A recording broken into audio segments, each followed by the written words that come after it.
Okay, welcome back to. Oh, I need some music. Let's. There we go. We can have a forest. Um, Welcome back to the Stormcaller's Fury. Um, Back to the world of Sylvastria, where we find ourselves in Elindrian on the road as our party make their way from uh, Barklos, the little sleepy town by the lake, the drowsing lake, all the way down through, it would seem, Taz Israela, and across to the Spirewoods. Um, Last session, we had a little bit of earning your wages, pretty much. That's pretty much what happened. We had a little spotlight on each of you, some of you together doing tasks in the crossroad town of Desperastus Junction, and figuring out maybe what skills you are good at in the world, and perhaps maybe not so good at. As some of you are very successful, and other people less so much.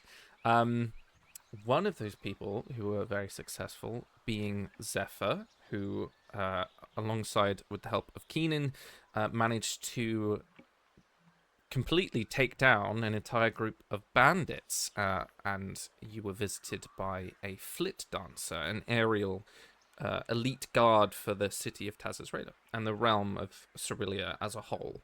Um,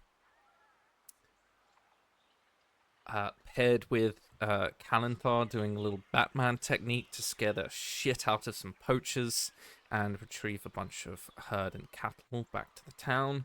You guys were paid quite handsomely. Um, and someone else who did very well being Keenan, who flirted and sung his way into the people's hearts, making himself very much available to an elven lady by the name of Sunshard, the Lady Sunshard, who was seemingly a diplomat for not only tourism but various other aspects in the diplomacy cover, which is a broad aspect, and spent the night together with her taking a liking to Keenan. She explained that she was due to meet with an archdruid by the name of Barabbas, uh, who Kalanthar also is very much a close companion of, or was, um, and offered that perhaps your party might join them on the road as an added escort, so that she could continue to enjoy Keenan's company.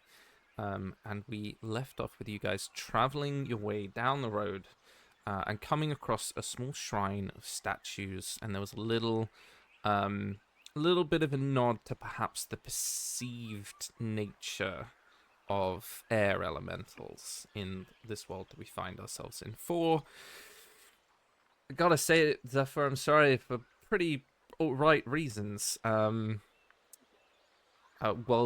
the kingdom of Cerelia being quite an open kingdom to Genasi and elves, they still have a little bit of a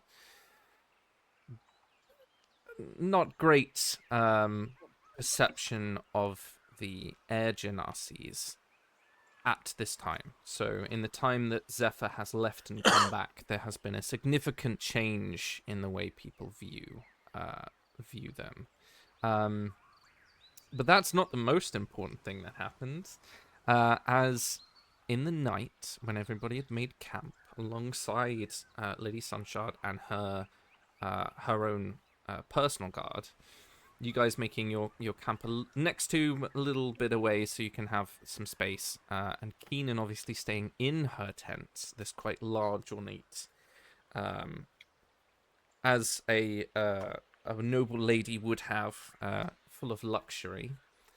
And in the night, Kalanthar choosing to enter his honorary, I can't say the word even though I wrote it, his dream form, and try and step into the dream of the Lady Sunshard, in which we saw her in a time well past, talking with what appeared to be Zephyrel's uncle, also known as the Stormcaller, the leader of what soon became a rising cult slash rebellion with the elves in order to meld the plane of air and the rest of the elemental planes with the material plane that obviously led into the sundering of the elemental spire, the wars that broke out, and thus his resurgence in this time, in this campaign. In the vision, it seemed like they had quite a close relationship. They seemed to be friendly with each other and referenced a good portion of the time the Lady Casfira, that being Zephyr's mother, and to which they also seem to have some form of relationship. And as we picked up the next morning, we found Keenan astride by Lady Sunshard, who is now holding a knife at your throat and told you, or rather asked you the question, did you think I would not know about your friend? Kalanthar making his daily rounds to maybe go get some food, noticed that as the guard checked in on them that this was occurring, but could not see the knife in her hand as it was blocked by the tumbling locks of very golden hair. But we will pick up there. Keenan, in this moment, we had a little bit of an interaction between the two of you, but in this moment, what would you like to do, knowing and seeing this quite beautiful, very elven dagger, rather than having a hilt, it's just one continuous piece of metal that sort of twists into beautiful leaves at the end. What would you like to do? So, Keenan is going to raise both of his arms to put his hands behind his back, like in a almost relaxed posture. Okay. But as he does it, he wants to like activate his earring with his thumb. Okay. And then he's going to say, I'm no threat to you. I don't know what you mean about my friend, but I'm happy to talk. By the way, would you mind shifting your weight because you're interesting feelings? Okay. Can you please make me a persuasion roll? By all means.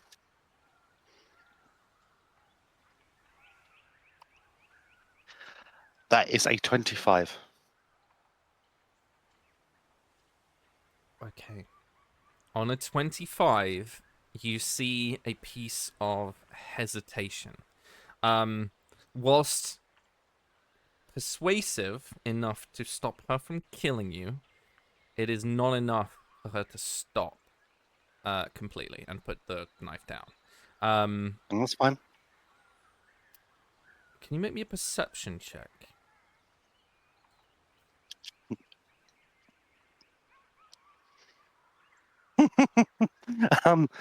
That's a nat one.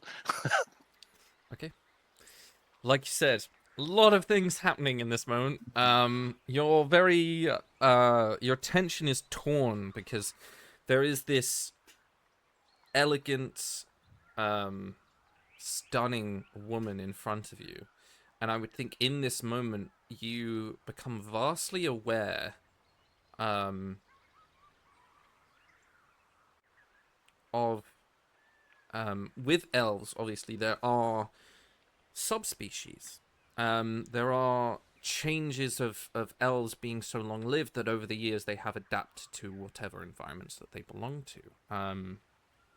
She has a familiar aura about her. She is a high elf. You would guess she might be older than you. Nice. Fist bump. Yeah. But not lacking in the beauty, and I think that sort of this sort of stunning visage is taking away what you should be concentrating on.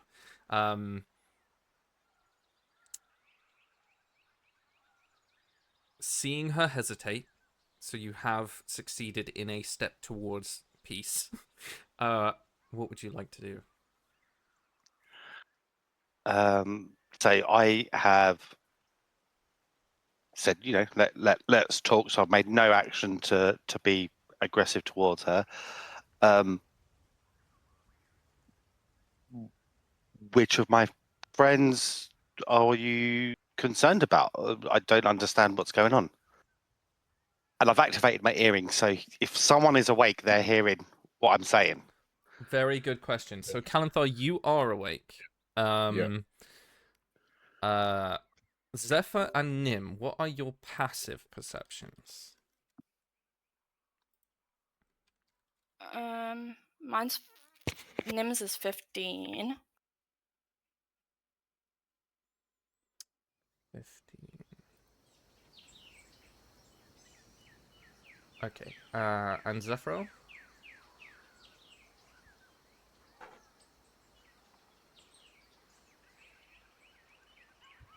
I Zephyr, did you're not muted. realize I was on mute. Yes. My passive perception, 16. 16. Okay. Okay. You are, I'd say, in the midst of waking up. Whether or not for you, Zephyr, you just went to sleep a lot later. It's sort of this murky feeling, but you become very aware that there is a voice speaking in your head, and it sounds like Keenan, as he is saying what he's saying. But yes, please continue, Keenan.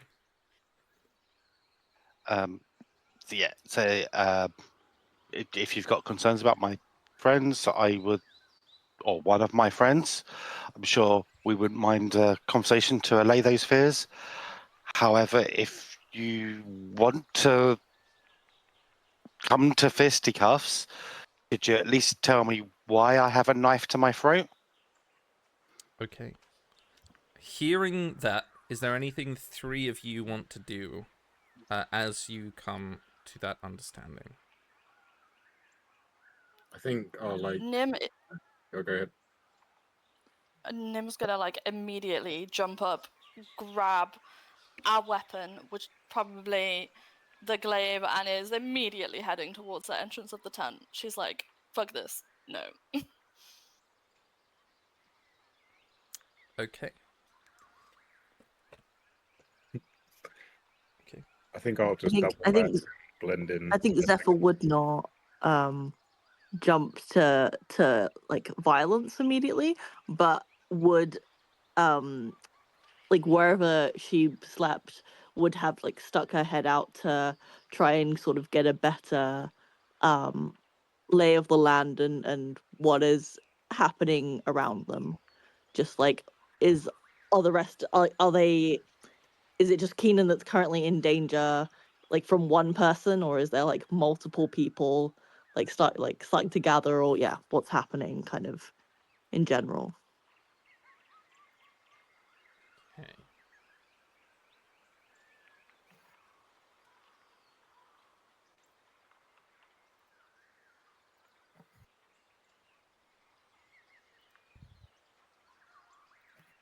Okay. Kanathar, what did you say you were doing? I was just gonna double back and like kind of like Assassin's Creed style, like blend into the guys walking around the camp and see if I can kind of get eyes back on Keenan as I'm walking past. Kind of like nonchalantly. Can you make me a stealth check? Stealth. Please don't be an that one. Oh, that's good. 26. 26. Okay. I would say, yeah, you sort of adopt their stance. I mean, they don't know anything is going on either. So Nim, as you stride towards the tent, you can see there are two guards posted up outside. They look very elven. You can tell one of them's wearing this sort of very ornate filigreed sort of bronzed chest plate with a green cloak that sort of drops down behind them. They both have spears, and as you approach, just kind of cross them against the tent. She just kind of looks at both of them and says, I have an invite, move, and continues to try and like walk in. Okay, can you make me a persuasion roll? I can. Please be a good one. I rolled a 2, so that's 7.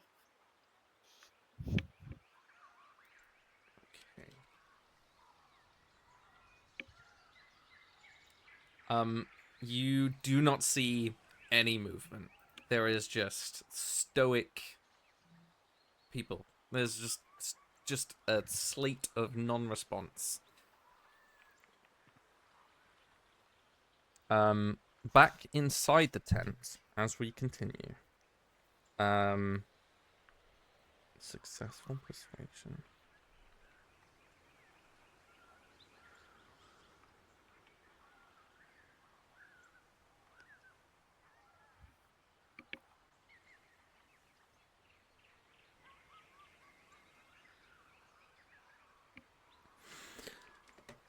You see, to you, Keenan, she says, I wonder how long it would take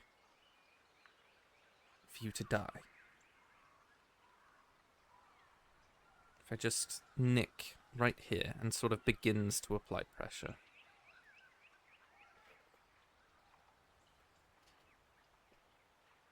I am going to reply. Actually, it didn't take me very long to die. It took me longer to come back. But, you know, if you want proof of our, you know, kind intent, I have a very capable party with me. All my friends are very capable. We could have taken out all of your guards, incapacitated them without killing them before you even knew it. Make me an intimidation roll. Sure. And what I'm trying to do is relay to everybody else to knock people out, not kill them, if it comes to it. Okay. The intimidation is a 17. Okay.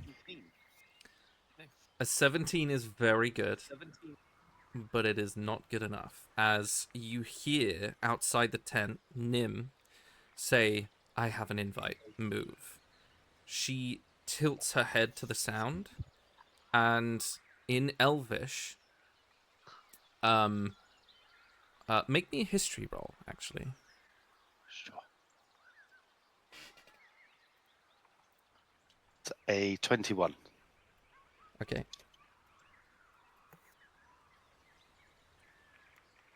You let me find my notes. 21. Fucking hell, you guys are. You come to understand, that she says, a phrase called Oron Kairos, which is Elvish, and if not for the very lengthy and extremely dull lessons that you had to undergo in your early years, you would not understand the dialect that she is speaking in, which you would understand is because of its age. She's speaking a dialect of Elvish called Oralith, and the dialect on a 21.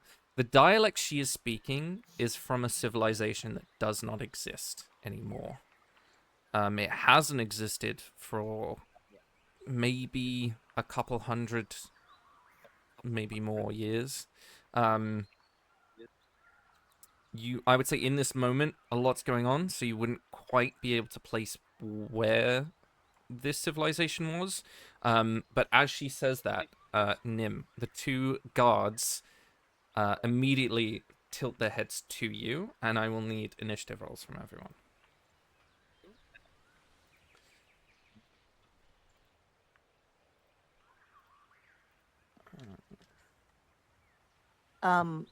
From where they slept, how much would Zephyr have seen? Like, would she have seen like everything from Nim going over and? I would say because Keenan, you knew Keenan was spending the night. You guys would have kept your camp relatively close, so it's Okay. not too far for you to see this interaction that she has. Excuse Okay. me.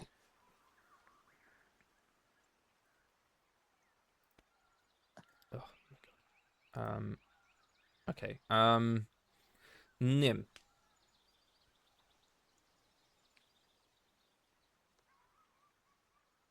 Is muted. Yes. Yes, I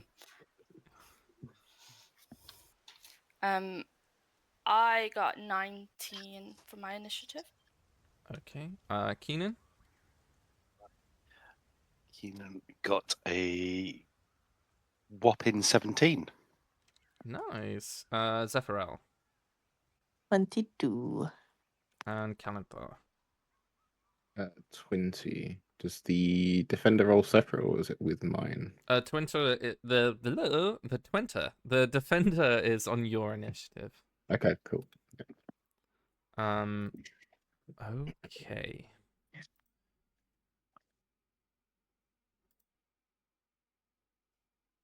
Which you can open. It's stat block on the screen. Zephyr, you are up first. What What would you like to do?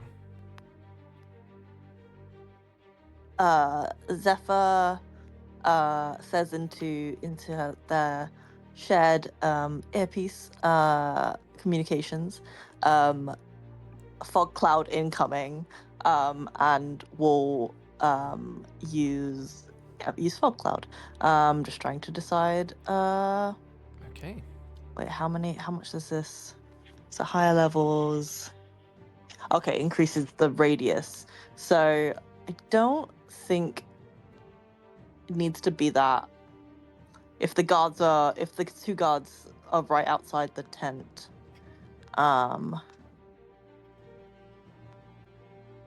yeah. So I think it would just be a low level fog cloud, for where that is, right by where the kind of the center of it being right where the flap of like the tent is for where Keenan is. Okay.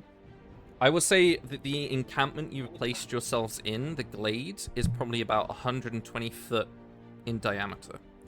And obviously her tent's right in the middle. So you would be either, depending on where you guys put your camp, between 30 and 60 feet away. So it's not too hard for you to throw spells around. Yeah. As for information, Kalanthar, well, all of you have been traveling with them, so you'd know that there are 6 guards in total, and 2 of which are by the tent. As you cast Fog Cloud and the sort of the morning dew across the grass sort of lifting into the air and becoming this cloud that then begins to obscure everything, is there anything else you would like to do? Yes. One moment. Where is what I was looking for? Zephyr will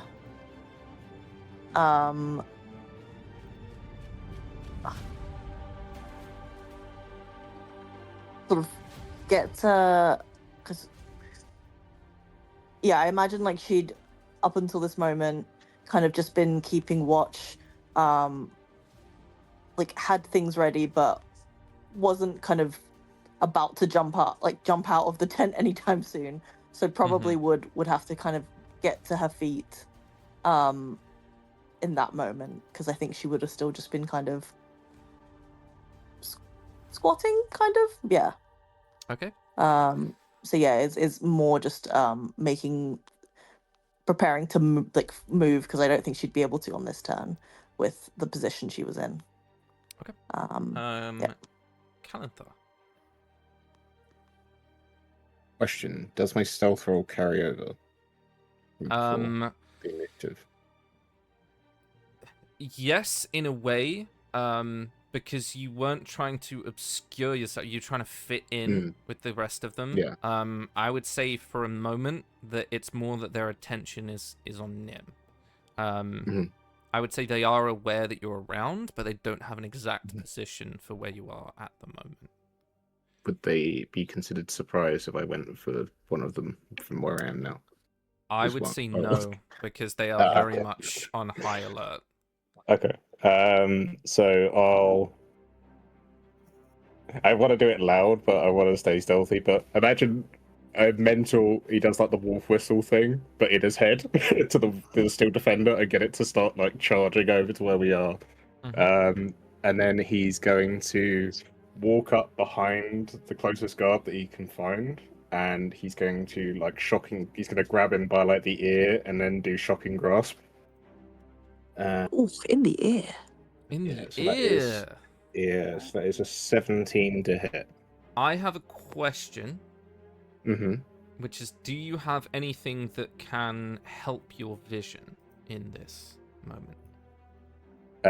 Advantage on any perception checks with my eyes. Does that count? No, because of the fog cloud, you can't see who you're aiming for, so you will have to make it with disadvantage. Okay. Cool. Cool. So was it 17 initially? 17 was the first one, yeah. Yeah. So that would be the lower one. Okay, that is a miss. Okay. I will then bonus actions. Are the actually wait, no, I'm thinking. I think I will just Rite of Reverie on my longbow. So you set my D4 damage. Gee, bonus action. I can do the book. No, I need to see them for one. So that's. Read this dice. So knife. That's a 4. Take 4 damage to do that. And then my Steel Defender moves with me, right? Yep. So, Steel Defender. How far away is the Defender from where we are at the minute? I would leave that down to you. That'll be up to your I probably discretion. would say it would have been staying outside the tent where I was. So, how far So roughly would it's that be? within 30 feet. Okay. I'll get it to go into the cloud and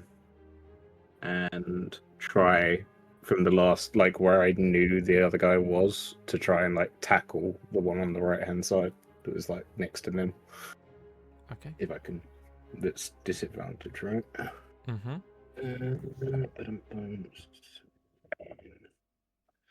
That definitely doesn't hit. I rolled really good. I rolled a nat 20 on the first one, and a 3 on the second. It definitely does not hit, but the Steel Defender is in there now, at least. Yep, that's fine. I will note that. Cool. So there's you, Nim, and your Defender. Okay. You watch as one of the guards, probably the one that you tried to swing for, sort of tilts his head to you, and lifts up his hand and sort of blows, and you watch as golden leaves sort of spread outwards and hit the three of you. He is going to cast Fairy Fire, so I will need a Dexterity save from you, Nim, and your Defender. Okay, so that's 26 for me. Defender is 15 for Nim. Okay. Dex is +4.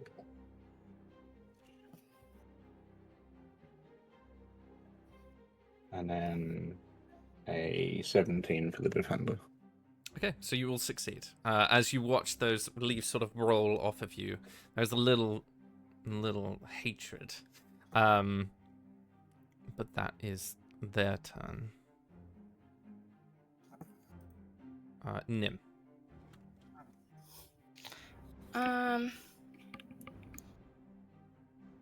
I think.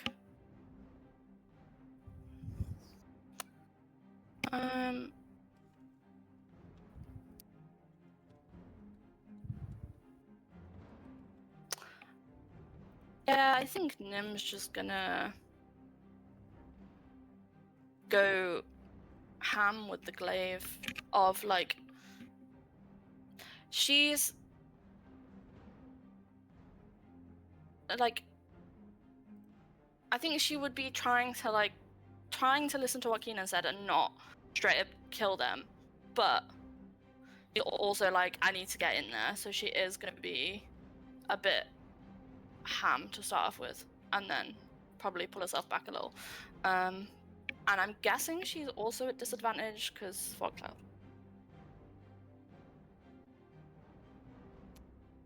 Yes. Yeah, it would be. Cool. I rolled a 2 and a nat 1. That is a miss. This is a bad time for Nim. Okay. Her second attempt. How is that another nat 1? You are going in jail, Dice. Yep. Put it in jail now. So, Yeah. the two of you, as this fog cloud from Zephyr sort of manifests, it does help you against them, but also as you watch Nim sort of swing wide, the elf just moving out of the way, and then the second one it's just enough that the blade sort of passes near them, and you do notice that there is no fear. There's just oh, it's in my way. I'll move out. Back inside the tent, Keenan, as you begin to hear the sounds of conflict, what would you like to do? The clarification question first. Have Mhm. I been talking to her for a minute, at least? Yeah, I'd say so. From the beginning Words of of the terror. scene, yeah, Yeah. absolutely. Okay. Words of terror, free action, which is a wisdom save Is from her. this considered a spell? No, it's kind of like a feature. Ooh, very nice. Once per short rest, you can speak to a humanoid alone for 1 minute and cause it to become frightened of you or another creature of your choice. If it fails a whiz save for an hour, until its allies are attacked or damaged. Until it or its Okay. allies are attacked or damaged. If it succeeds, it doesn't know. Wisdom, yeah? Yes, please. Let me grab her stat block.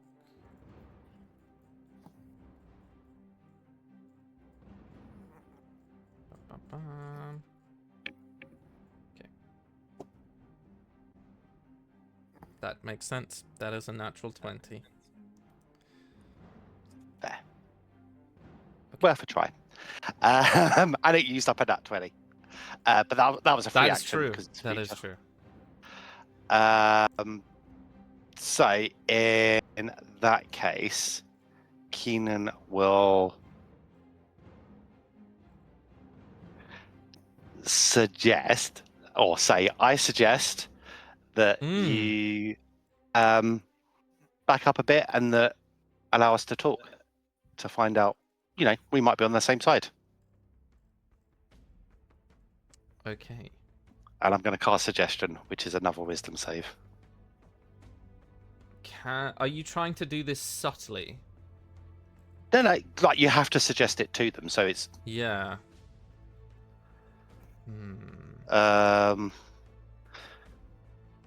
yeah, it's just verbal material components. It has to be worded and sound reasonable. Yeah, I mean, it does sound reasonable to me. I don't think that she would know inherently that you are doing that. So,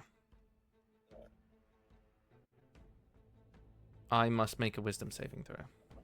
Yeah.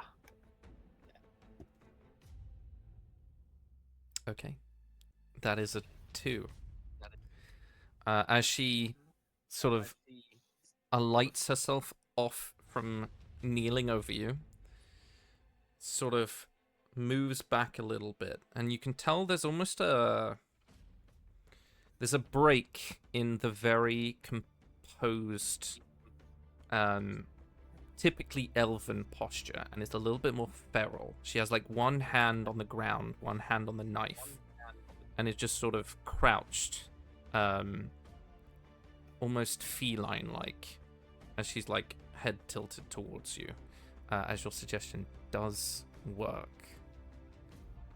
What was the wording of your suggestion specifically? I can't remember that. Specifically, it's hey, I suggest we calm things down and talk because we could be on the same side. Let's, chill the fuck out. Okay. The chill the fuck out is what he said. That's me. Okay. You watch as she tilts her head. Can you make me a persuasion check with advantage, and we'll use your suggestion to help you along with that.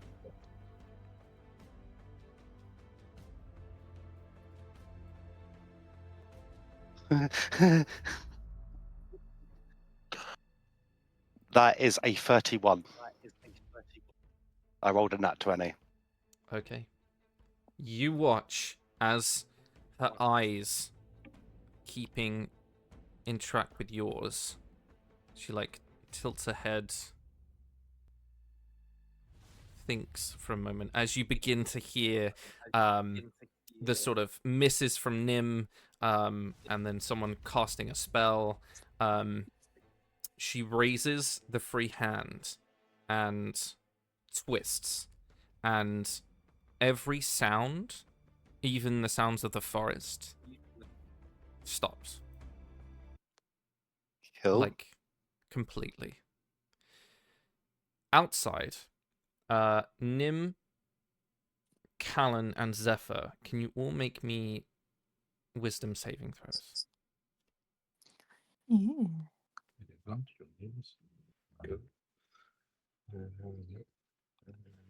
And I'm assuming they would have heard me say this because the earring is still active, Yeah. whether they were paying attention Yeah, or yeah. not. Wisdom save. 23 for me. Okay. That's an 11. Okay. 17. Okay. Nim. Everyone, including the fog that is swirling with all of the actions, freezes. Callan, midway through, probably trying to get another shotgun grasp in or pulling his bow. One of the elves, like halfway through ducking,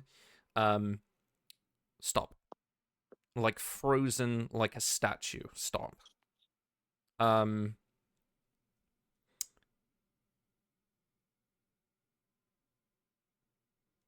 It's still, in terms of initiative, her and Keenan. So we will switch back to them. But yeah, Keenan, as you suggest this and you watch her consider it, move that hand and she stops time. Okay. What would you like to do, given that you are persuading her to stop the conflict? So I am gonna keep a relaxed posture and go. So great start. We're talking. What is the issue? Why with me or one of my friends? Why are you attacking us? What's your motivation?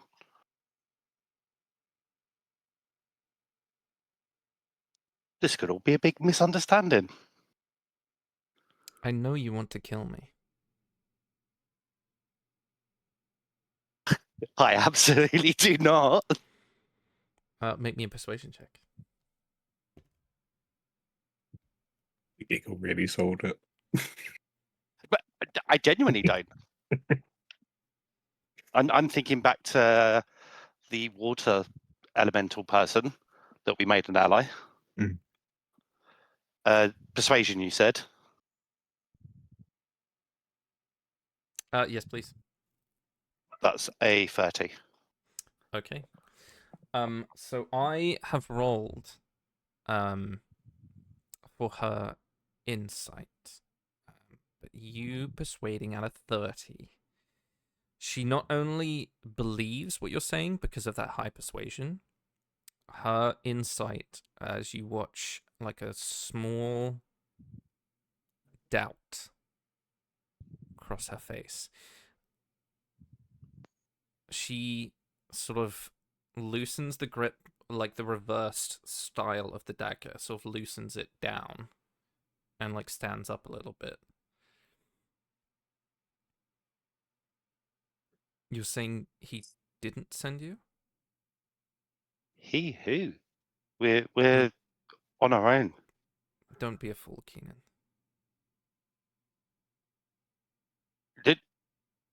Did he send you? But honestly, he who? I need you to say it. You watch as she sort of like shakes her head. Can you make me an insight check? Sure. Come on. Oh.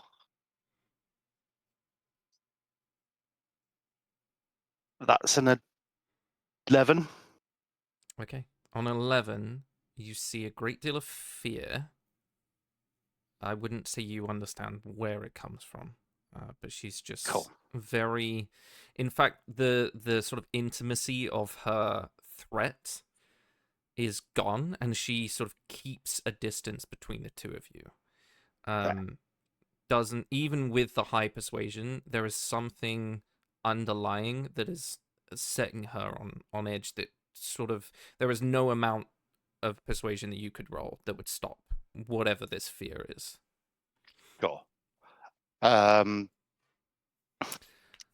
Not sure if this Can would you make me, be now right that to you us. have the, sorry, Good, yes. can you make me, while you have the time, quite literally, can you make me a history roll? And I'd say this time Absolutely. you will have advantage.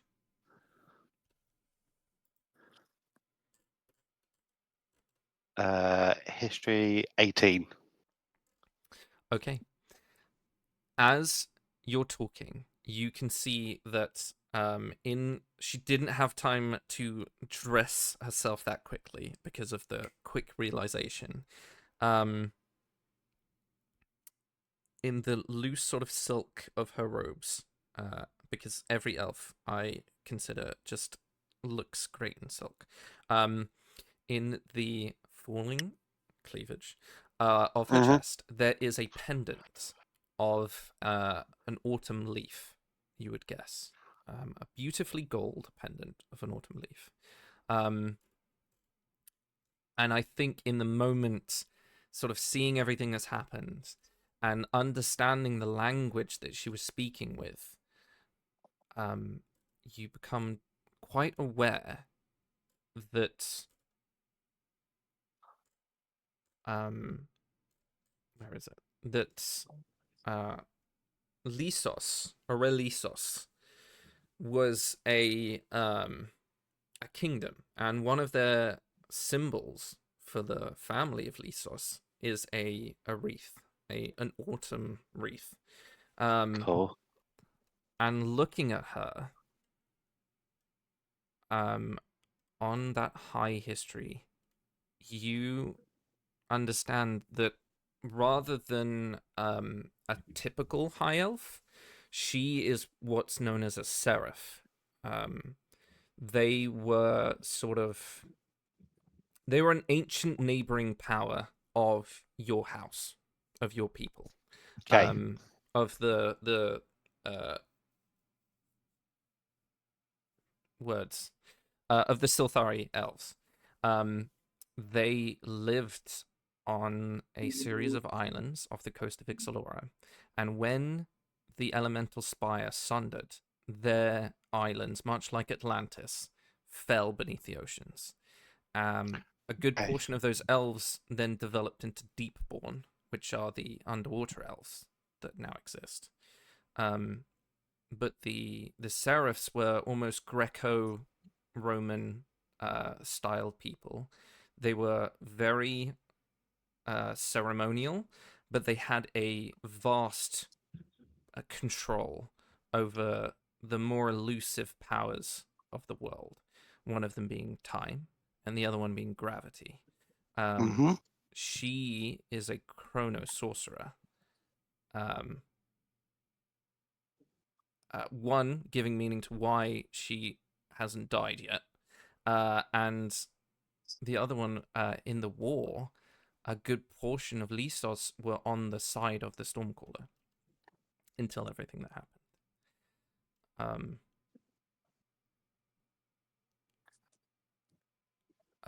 But yeah, you were looking at a Seraph Okay. elf, sort of this relic of a. So is that enough for me to put together that she's talking about the Stormcaller? She is Because up talking until this about the point, I've got no idea because Yeah. we were dreaming at the She same is time. the fear and him. I'd say in that moment, you did fail the insight, but I'd say with the history, gives you enough context. The friend she's talking about is Zephyr, because Yeah. Zephyr looks like a follower of the Stormcaller would look like. So Sure. she thinks that you brought Zephyr here to kill her. Got you. Putting this together, doing the complicated maths in my head and working it Mhm. out. Seeing all the symbols. Yeah, you know that meme of like the board Yeah. making all the connections. Keenan's going to turn to her and say, if you're referring to the Stormcaller, then absolutely not. And I think we'll probably be on the same side because he wants to kill me and my friends. If he's aware of us, we certainly want to see his downfall. Okay. Carrying over the 30, which is the highest that D&D bother to classify DC. I will say in that moment she moves her hand, and as the battle resumes, quickly shouts something else in this sort of olden elvish language.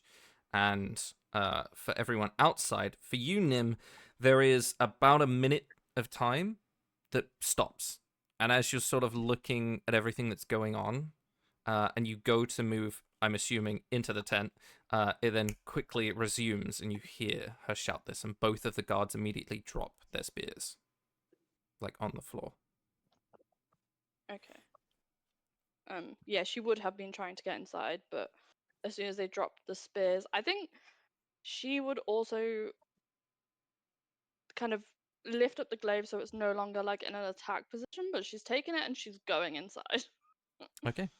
As you walk inside,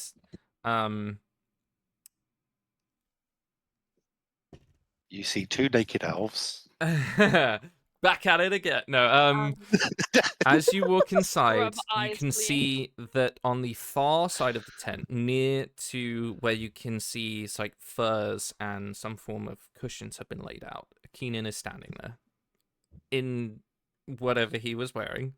Probably And just off, his underwear.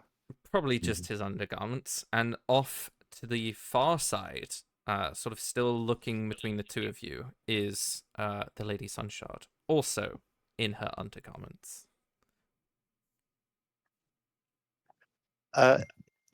Slight misunderstanding, Nim. I think, and I'm looking at Lady Sunchild while I say this. I think we have reached an understanding. We've cleared up the misunderstanding. We're all good now. We had better be all good now. And like Nim looks at Lady Sunshard and is like, this, like eyebrows raised, like, fucking give me some assurance that we're all good now. Like,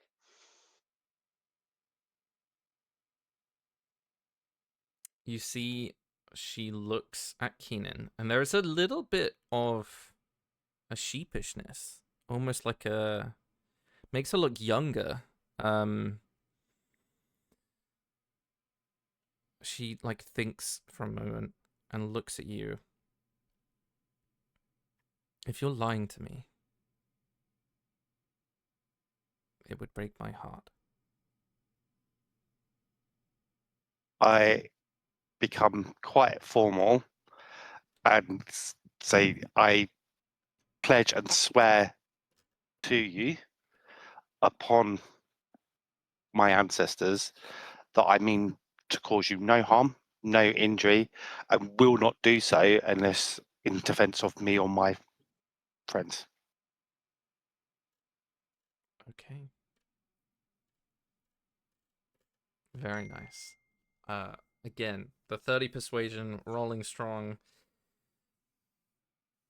And I just to really reinforce the message, this entire time, I haven't acted in an aggressive way towards her. I've had my hands back behind my head. I've tried to negotiate peace, all the rest of it. So I've given her no reason to think otherwise. That is true. That is true.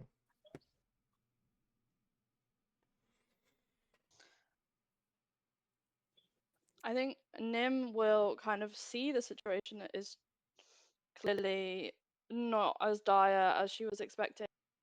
Kind of nod at Keenan and then go back out to the other two who she knows like don't fully know the situation yet, and be like, typical Keenan, he's fine by the time we get in there. For the two of you, it is uncomfortable. I would say the worrisome part for the two of you is that you were conscious. It was almost like paralyzing, but you couldn't move any portion of your body, including your eyes. They were just fixed in the same way. And it's like waking up from a dream. It's just like, oh, well, it's just like not a great sleep. But everything seems to be okay, you think?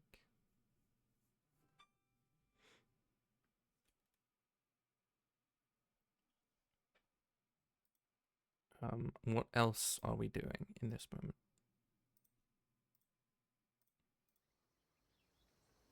Keaton is going to say, I think we let everyone's pulses settle and then a longer conversation, open conversation is needed between us all.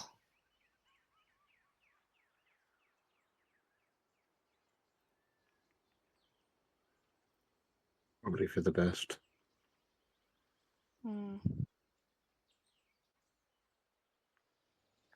If you would be amenable, he's being very formal now.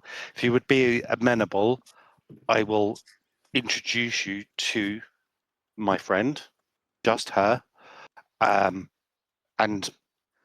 make it clear that you are under my protection unless vote by yourself. Up until that moment, would the fog cloud have still been there? That's up to you. It's your fog cloud. Well, I assume Zephyr would have been frozen, so She was, yes. yeah. You are free now. So so the fog cloud would have still been there because Zephyr wouldn't have been able to. Yeah. Yeah. So as soon as she gets like the all clear, she just like I don't know, send some like wind just to like waft it away, basically, because Cute. I like it. I don't. It's not a concentration spell. I think it does just say like it will remain until like. But yeah, she just send some a little breeze just to kind of waft it away, and then we'll very slowly like come out and join them. But, like not, she doesn't go in the tent. She doesn't want to see whatever Nim's seen. So she just kind of holds position near-ish the tent until she's summoned.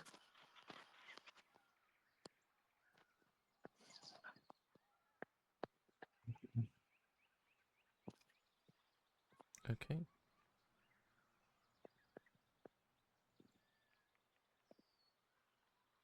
You watch No. as the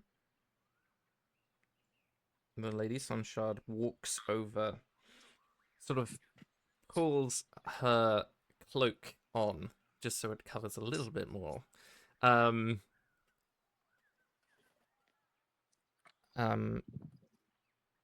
sort of begins to cinch her corset up, the ties at the front,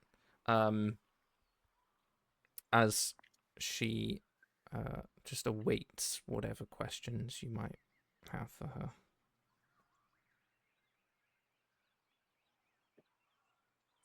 So, Zeph, I think there was a misunderstanding.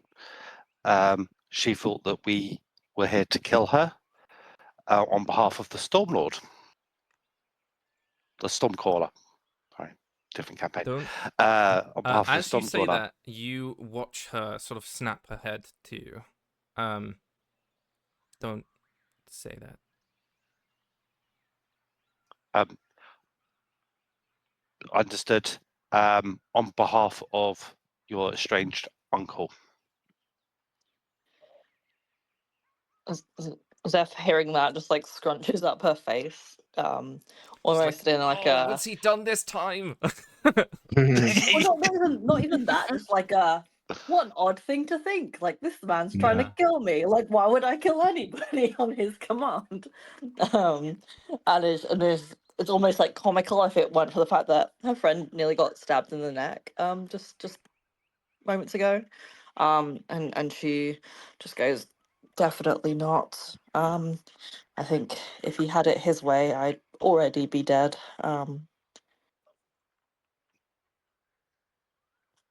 But yeah, not here to kill anyone. Just yeah.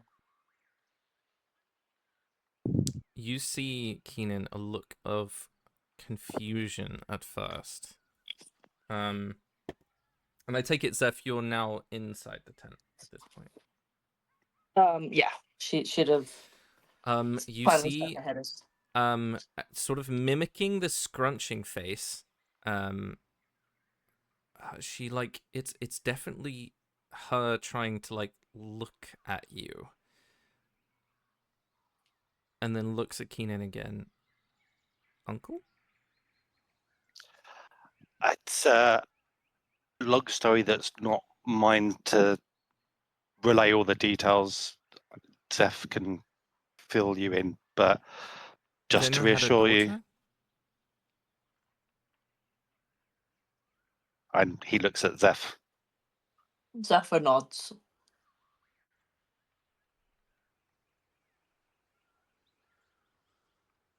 Oh.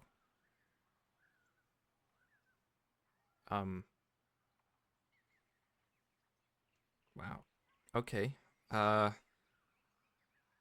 So Keenan's going to kind of like try and melt into the background and start like pouring out wine for the pair of them and like just letting them suss each other out.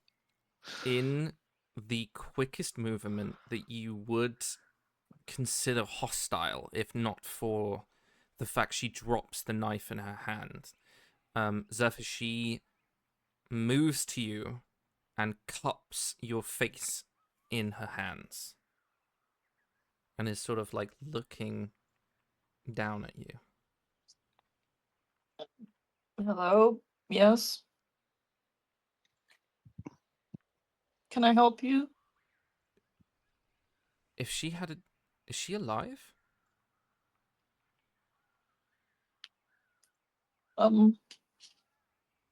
think Zephyr like looks at Keenan and she's just as if to be like, do we trust her? Like He nods impercept, like really subtly. yes. She drops both of her hands, and like brings one of them to her mouth, and there seems to be... make me an insight check. Come on, Zephyr, you got this. You got this. Come on, Zephyr. 17. There seems to be... She tries to hide it. There's like a little curl of a smile and like the sort of welling of water in her eyes. There's a strong emotional response to knowing that Kasvira is alive. And then she sort of backs off a little bit, knowing that she's accidentally revealed a little bit. You can tell it's not comfortable for her, and she sort of backs away. Zephyr kind of steps a little bit back as well. Does sudden contact was a little bit weird for her. But she just kind of looks wary, and then just goes, who exactly are you to my?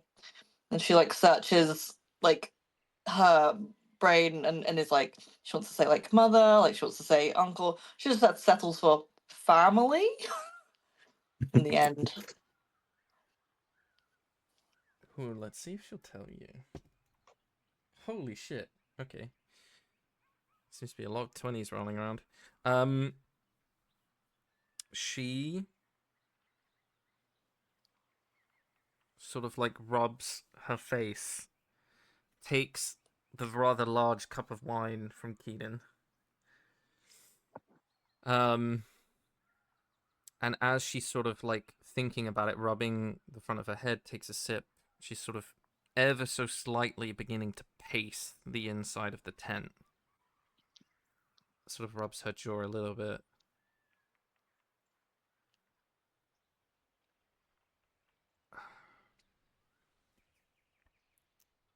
There was a time in which I considered your mother a great friend. And if time had been gentler, you may have called me aunt.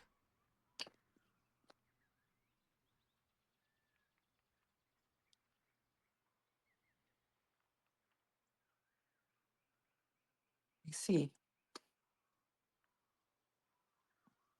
Spoiler alert, Zephyr does not see at all. She was courted by the Stormcaller. Gosh. You see Callan just kind of like go, shock Pikachu face, like, that would probably be why. In his head. It's just, For you, Keenan, God damn it, with Keenan, that just knowledge, sleeping with Zephyr's arm. yeah. You, Keenan, with that knowledge, which, by the way, I had her in there you were going to encounter her on the road, and this would be a lot different development. I was not expecting Keenan to sleep with her, but it is what it is. Keenan, with this knowledge, yeah, there was a time which Arlisos was to join the Stormcaller in Union, and this was before he had that name. This is back when we're talking about the just the royal elemental family of air, these sort of half Jinn elven entities, and it was a way of keeping the peace between the material plane and the elemental planes. And part of the reason why a good portion of the Seraph Elves joined the Stormcaller was behind this sort of union that was meant to go on. And your people were not happy about it. And that's probably why I'd say you know about this.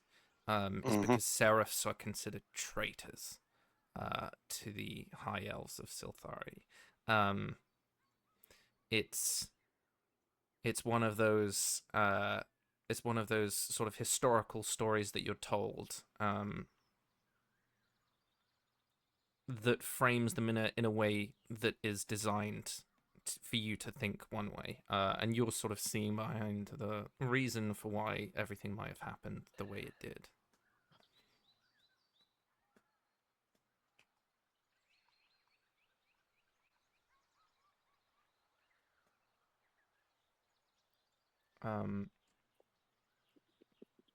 You would also be aware, like I said, the Seraphs had much in a Greek way, a very advanced knowledge of I want to say it's its own portion of magic, but I would consider it a form of divination. They had control over sort of the weight of celestial motion. So it was very much they had portent, so a good few of them could see into the future and thus saw what was going to happen. Some of them had control over gravity, some of them had control over time. And when the civilization was lost, a good portion of this knowledge in magic doesn't exist anymore. There's a little bit that sort of bleeds into people of a similar lineage that can do things like this. For example, a moment in time, which Zephyr can do, but not to the same weight, not to the same power that they were able to sort of control. So alongside everything that you know that she's a unicorn. There's not many of them left. Well, according to you, there weren't any left. That obviously is not the case. Yeah.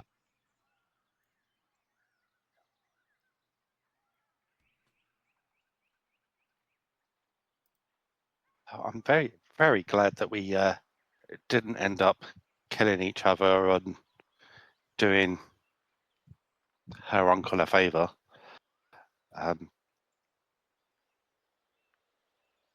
I'm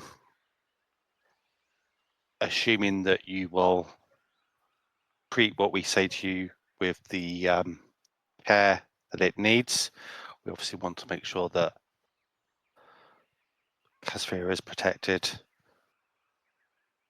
My friend here is protected while we muster forces against him.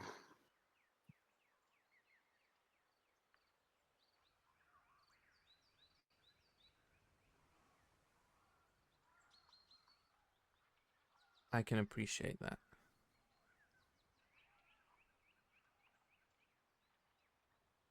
I cannot be involved in the conflict. Not again. Understood. And for our part, we will keep your continued existence, close to our own hearts in whatever way we can to protect you.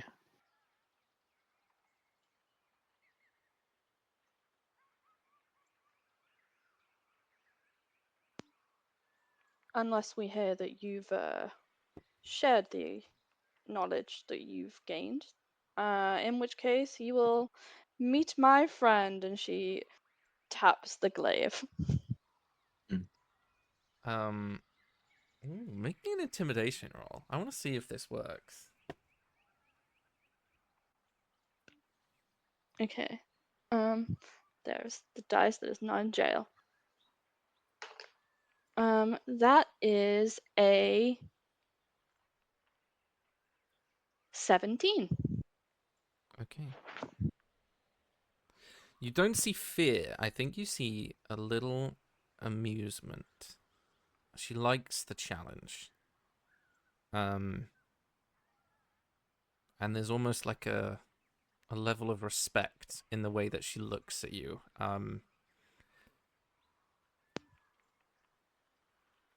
I will bear that in mind.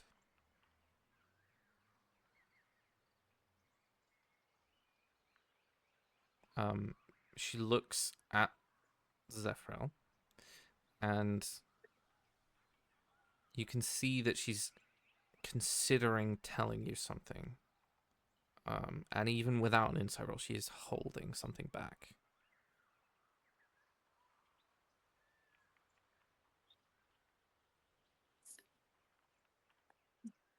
Zephyr won't push. It's she has come across enough people with secrets and reasons for wanting to keep secret. Okay. She sort of moves over, and you can see that she has drunk all of the wine that was in the goblet and has moved over to slowly refill it. As that sort of tension is gone, what would you guys move to do next?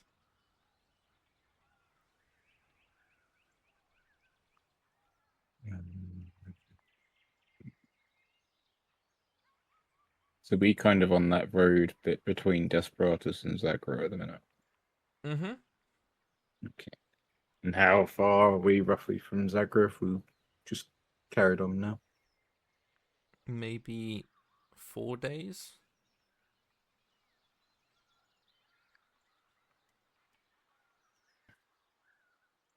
Was that where they sort of agreed to travel together up until? Like, was there an agreed So she's separation point? she's going to Tazazrela, and then she is due to meet Barabbas, and you would assume probably in the Spirewood. Hmm. I think with what's just happened, and obviously that she's picked up on the fact that well, that she doesn't even want the Stormcallers, like that title, mentioned in front of her, and she does not want to be part of the conflict. Zeph will say, knowing what you know now, and that we mean you no harm, would you prefer if we separated now, traveled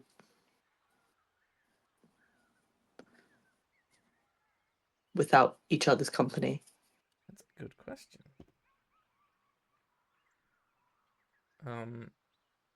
You see, she looks at Keenan. You can see there is some sort of. It's not even like there's affection. It was a nice time. But it's yeah, upon like the conflict. Sort of shakes her head a little bit. I'll only slow you down.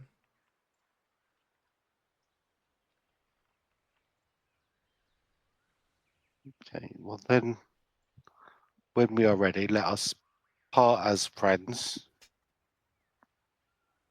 On the I'll only slow you down, does Zephyr pick up anything more than that being its own truth? Like, does she pick up any fear, hesitation? Like, Make me an insight check. okay.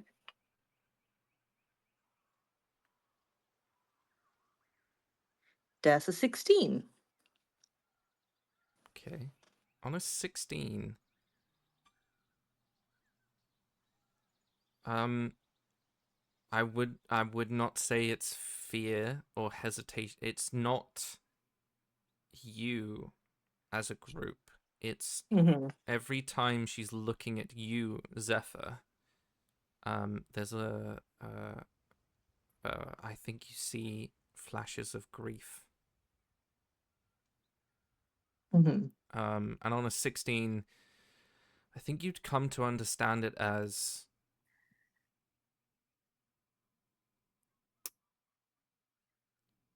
it's not just the grief of losing her people. I think on a 16 you would see there's grief about something closer to home Mm-hmm. than just her culture. There's something like something in her heart that has happened, and every time she looks at you, that's the reminder. Okay.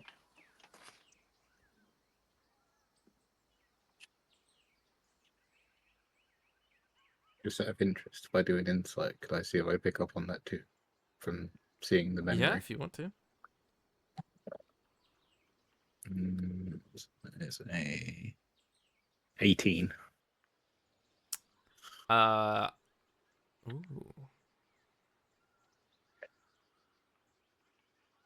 Because now I've got a bit more context. I'm curious if I pick up anything extra. I'd say on an 18, given everything you saw, because you were the one that was in the dream, I would say on an 18 insight, there was some stuff towards the fading side of the dream that was like muffled and out of focus. But I would say that you come to understand that a good deal of the conversation that she was having with Zarius, the Stormcaller,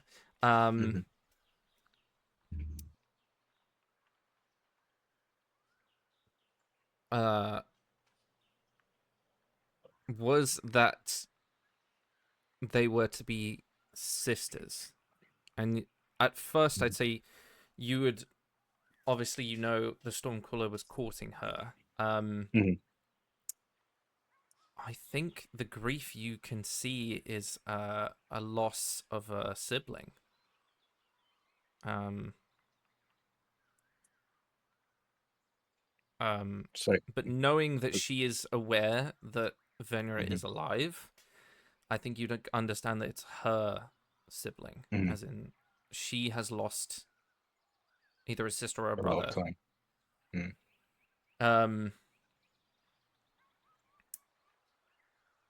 Given that, despite your short time in the material realm, I think on an 18 insight, and you were the one in the dream,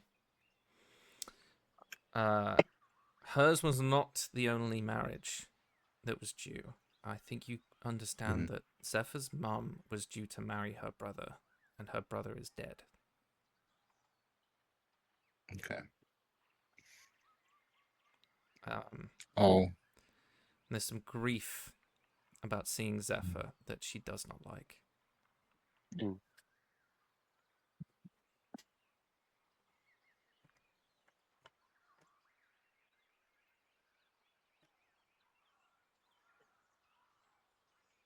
This might be the time we part, but I hope our paths cross again eventually. And he'll kind of keep it to himself, but kind of just with a bit more understanding of what she's been through.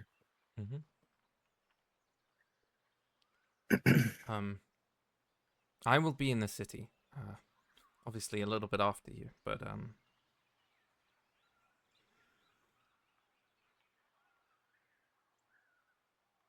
yes, I think we should part ways.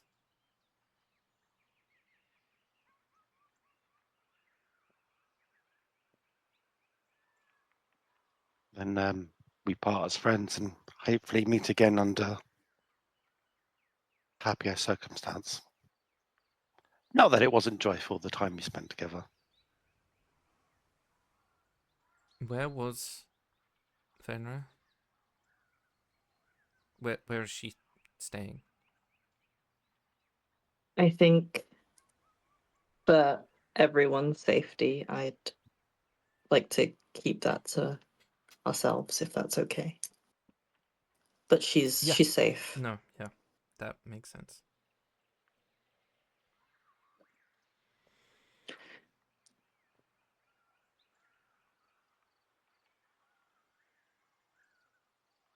My guards will prepare your horses. And she turns and just walks to one side of the tent, absent-mindedly doing something. It's probably she's faking whatever she's pretending to be doing.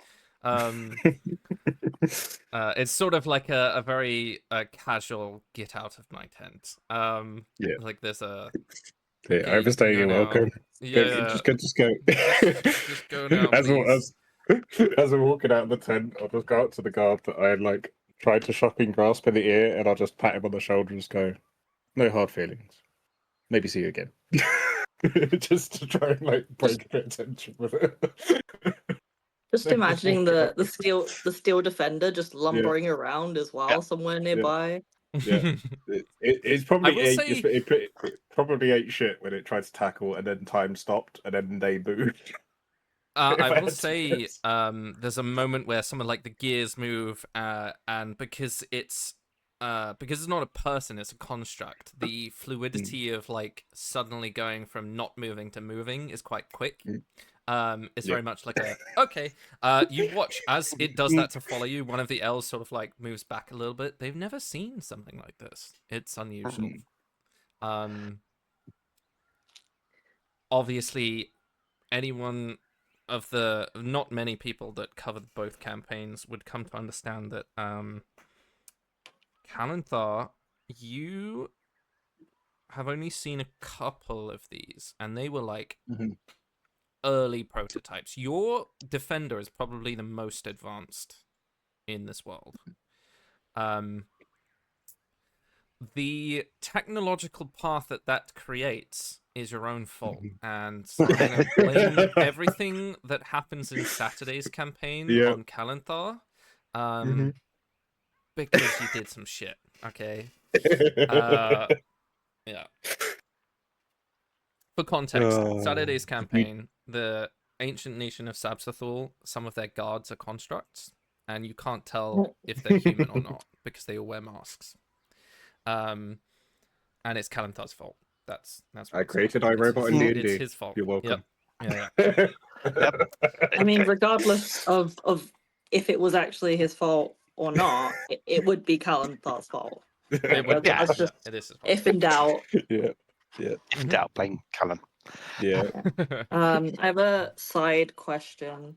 Yes. That is a thing that's partially my fault because I am a super forgetful person. But I am remembering it now, and I would like to know. So Zephyr has this being, I suppose, that is in Zephyr's care that I love to forget to mention or ask about. Has this being been found out at all by their traveling companions? I did roll because I remembered. No, none of them have seen it. Okay, cool, sweet. Not even the very perceptive Lady Sunshard. She did not see it. Good to know that out of the two of them, one of them's at least stealthy. Not Zephyr. Can you make me an animal handling with advantage because of your tutoring that your mother gave you? Thank God for advantage. Let's try that again. That's a 21. There we go. You're thinking about it. You're like, as you're having this conversation, like, oh God, and then you quickly move to your tent where you've left them. And as you're approaching, and you're sort of like, they're always there, so having a break away from them is quite nice. But when you come back to look at them, their tail is a little bit longer, and just the sort of the haunches a little bit broader. They definitely got bigger in the space of a week. Zephyr was like, I don't know what I'm gonna do, and I can't hide you. No one prepared me for this. So it's gone from probably the size of a small cat to now probably the size of a small dog. Are we talking Jack Russell? Are we talking? No, we're talking like a pretty close, like a Westie. Okay. A little bit bigger.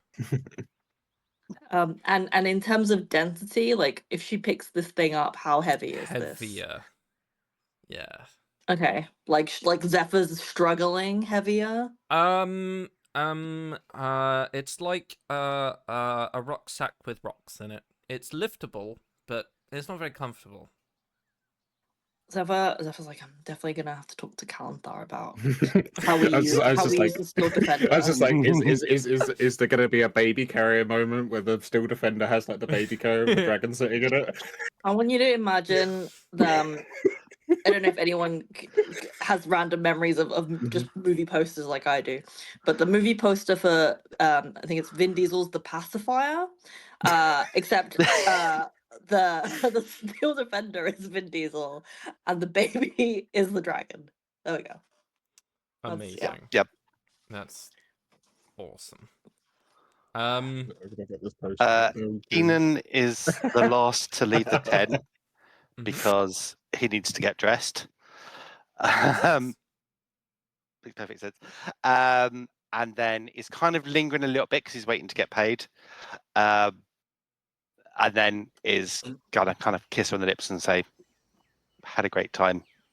Be safe. Let's do this again soon."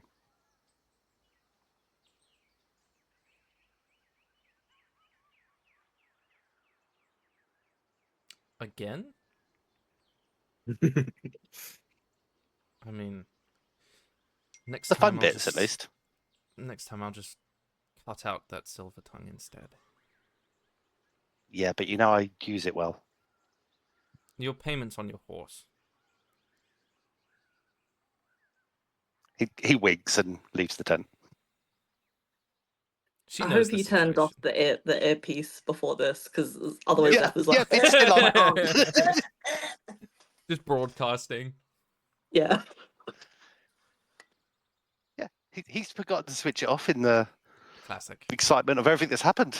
Oh God. I feel Um, like Keenan would argue that it's educational. Yeah, that's true. I mean, he's not wrong. Like you're all far too innocent in the ways of the world. Yeah. Big up sex workers, y'all. Keenan, you may add make me perform. No, I'm kidding. How well did you do? Yeah. No, Yeah, you have well, another well, 80 well, gold tits. in your satchel. So I didn't Um, hear you. You have another 80 in your satchel. Which Amazing. let me just be Mm. frank. 80 gold Mm. is like a shit ton of months worth of a civilian's earnings in one night. Well, two technically. Yeah. He's that good, is what I mean. Yeah, he Uh, is worth every penny. He is worth every penny. But yes, you find that your horses have been saddled.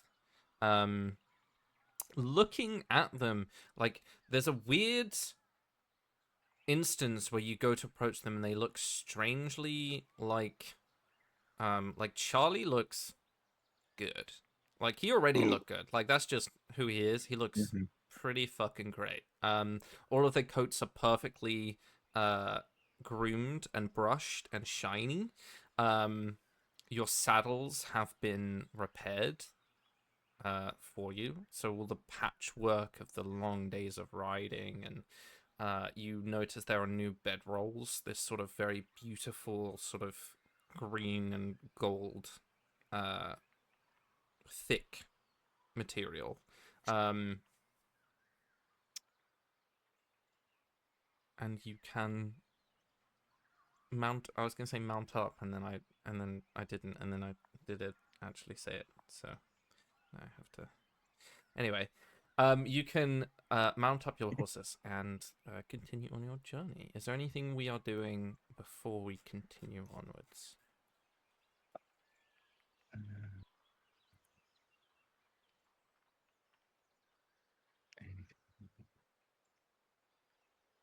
No, the one thing I want Zephyr to do, I think she would not do until they were on the road, which is to send a long message to her mum.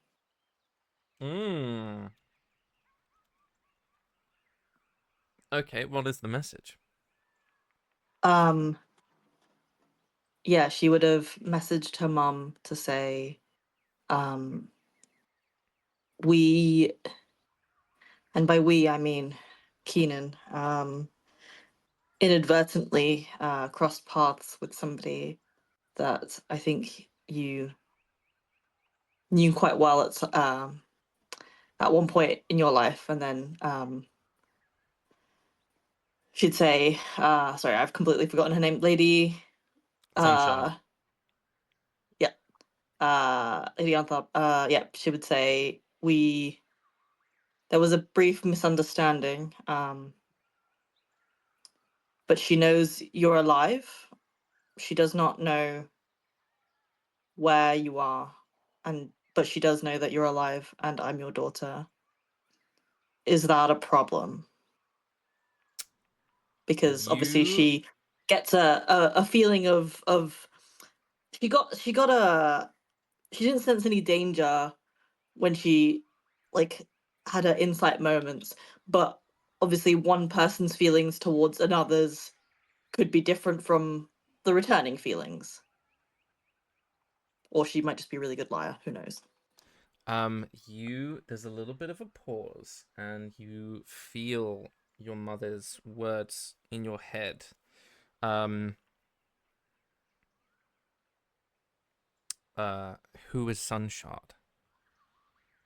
And then there's a brief pause, and you feel ascending into your head, which means you can reply. Mhm. Is this someone I need to worry about?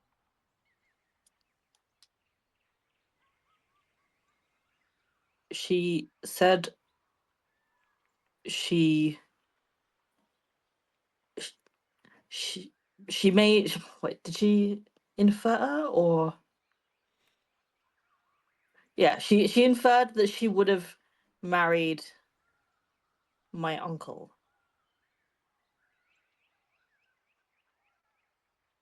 And then no, and then yeah, the history, the knowledge of this woman's people, that's something only Keenan would have gotten, Mhm. right?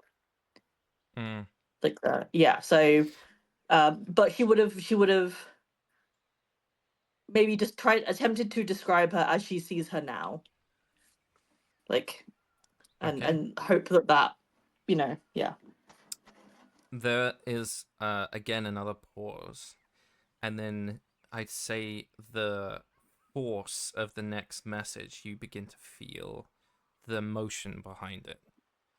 And there is a panic and an anxiety as you hear the name Mael, which you would come to understand might be her actual name.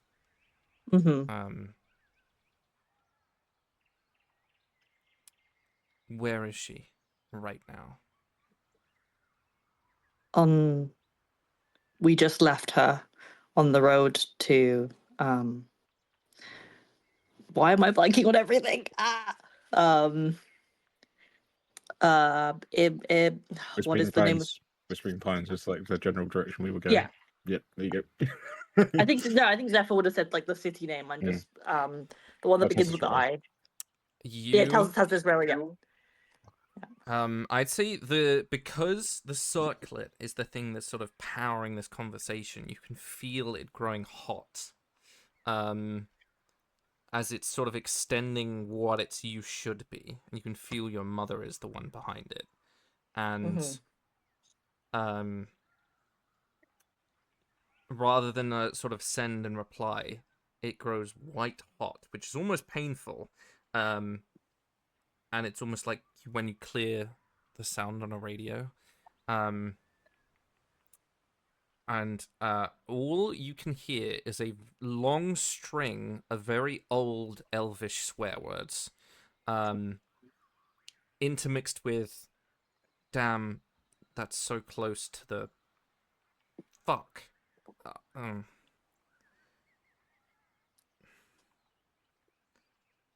And then it just cuts off. Make me an insight check. Mother is stressed. That's a 23. Okay, a 23. The circlet begins to cool off.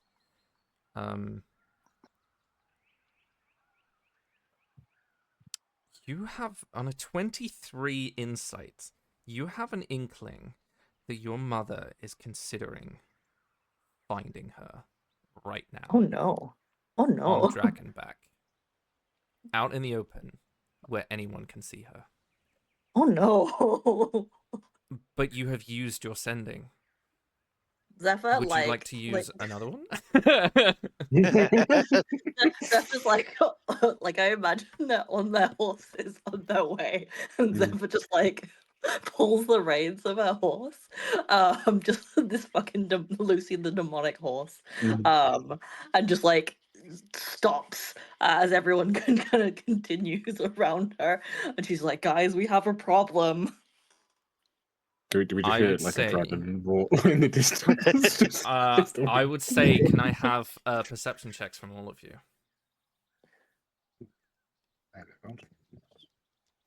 Oh, nat 20. Okay. Oh my Keenan God. with his one blind eye just does not have any idea what's going on. Yeah. Continues. Kin's about like 30 foot in front of everybody, just like oblivious. There's a total of a 22. There's a nat 20. Okay. 16 5. from them. Okay. I will say, was it a nat 20? It was a nat 20 for a total of a 22. For the rest of you, just in the back of your minds, anyone that got above a 15, it's if there was anyone, it's more just you're not sure if it's like coincidental, but there might be a storm tonight. But it's fine because it's rolling in from where you've left, so that should be okay. But underneath that sort of very fading, distant lightning, Kalanthar, there's an intrinsically old power to dragons. You can feel it slowly building in that weird creature that Zephyr keeps carrying around. And you could sense it with Elthrax, but there's something beneath that lightning, and yes, you can hear a dragon. You would guess, like counting the seconds, like when thunder breaks, you would guess it would have been a week away. It's getting closer. I wouldn't know if you have a reference for how fast dragons can move, but with the context, it's like doing a U-turn. Yeah. It's changed direction for sure. I think that as you said, But they will. It's still far enough that if you were Yeah. to wait around, you'd be waiting for a couple of days. I think just as like pick up on that, he does like the whole like lick his finger on the wind sort of scenario, and just turns around as Zeph just rears the horse. It's like, what did you say to your mom? Just like Just like a soft. Has Keenan stopped? Oh, yeah. Or is Keenan still going? Yeah, he's stopped. Okay. Yeah, Zephyr's face like super pale. Probably apart from like a slight like redness around where the circlet sits. And it's just her eyes just like wide, and she just goes, I might have made a mistake. I messaged my I just wanted to be sure that we could trust Lady Sunshine. Like, and she's just like panicking now, and she's like, I told my mum we ran into her, and she didn't really seem to know who she was, and then she did, and I think she might be coming out to see her. Oh no! Oh no! Oh no! Oh no! I mean, it'll take her a few days to get here, won't it? Like, on the boat? She's a dragon. On dragon. Oh, not Uh, not good. I mean, Like it seemed she was upset enough that she would do something not wise. okay, there's a technique for when these sorts of things happen and you're anxious. Let's break it down. What's the worst thing that could happen, Zeph?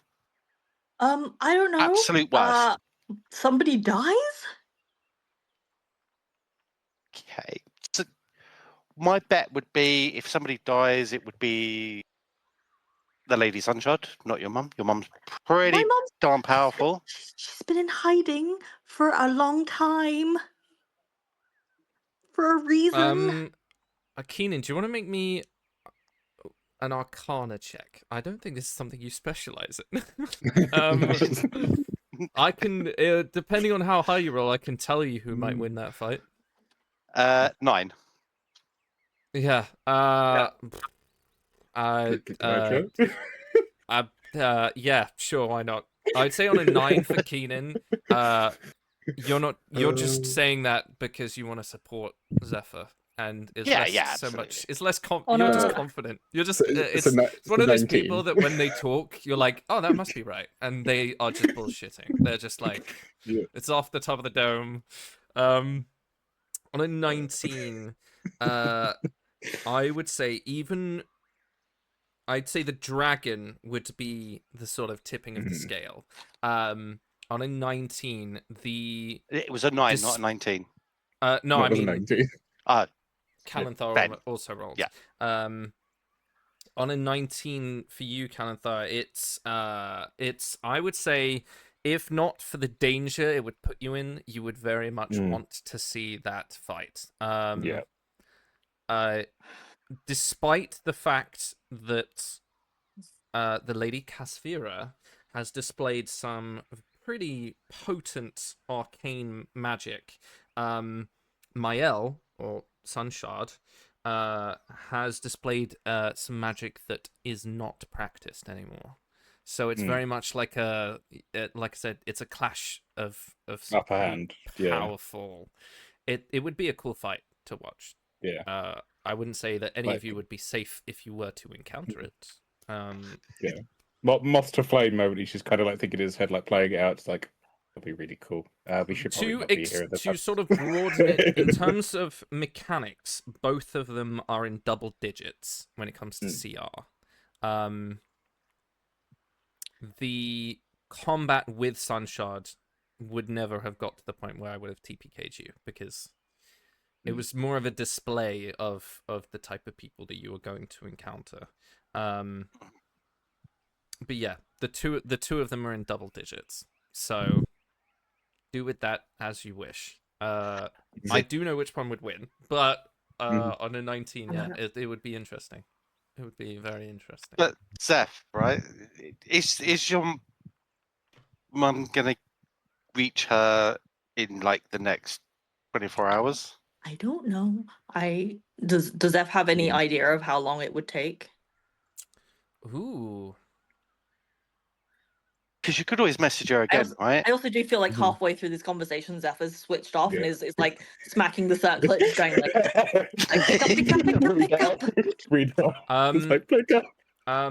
You would understand that if she went in the direction that you thought, which was west, then it would take her equally as long to come back the other way. Wait, Zephyr's mom was off in another direction? Yeah. Yeah. Yeah. Is this something that happened that I forgot about? Wasn't Yes. it when we were leaving? We saw just as we were like leaving, I can't remember who saw it. I think it might have been you, Zephyr. Saw her on Dragonback leaving the safety of the dwarves, and she was headed west. Yeah, this is totally something I forgot about. My bad. But yeah, so it would take, because that's how momentum works, it would take them just as long to turn around and come back. Yeah, the other right, way. yeah. A little bit But now faster, she's- maybe. But I was gonna be like, yeah, but now she's got the speed of anger. and now she has the speed of anger. Yeah. Just Not casting within haste the on next Eldritch 24 and let them hours. dash like 4 times and like 2 days, maybe 2 days. But Zephyr is now trying to call Yeah. her back, to message her back, basically. Okay. If you want to mark Yeah. off your second sending, what are you asking her as you're like banging the circlet? It's just like, you're like, what are you doing? Are you gonna do something? I don't want to say dumb because you're my mom and that seems really rude, but like, please don't do something you'll regret. Or yeah, I just please be safe.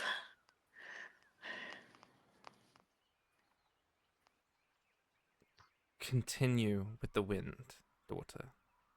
Mael and I have something to discuss. Continue. What does that even mean? It means keep going. It's very much you do not want to be in the vicinity when that conversation is happening.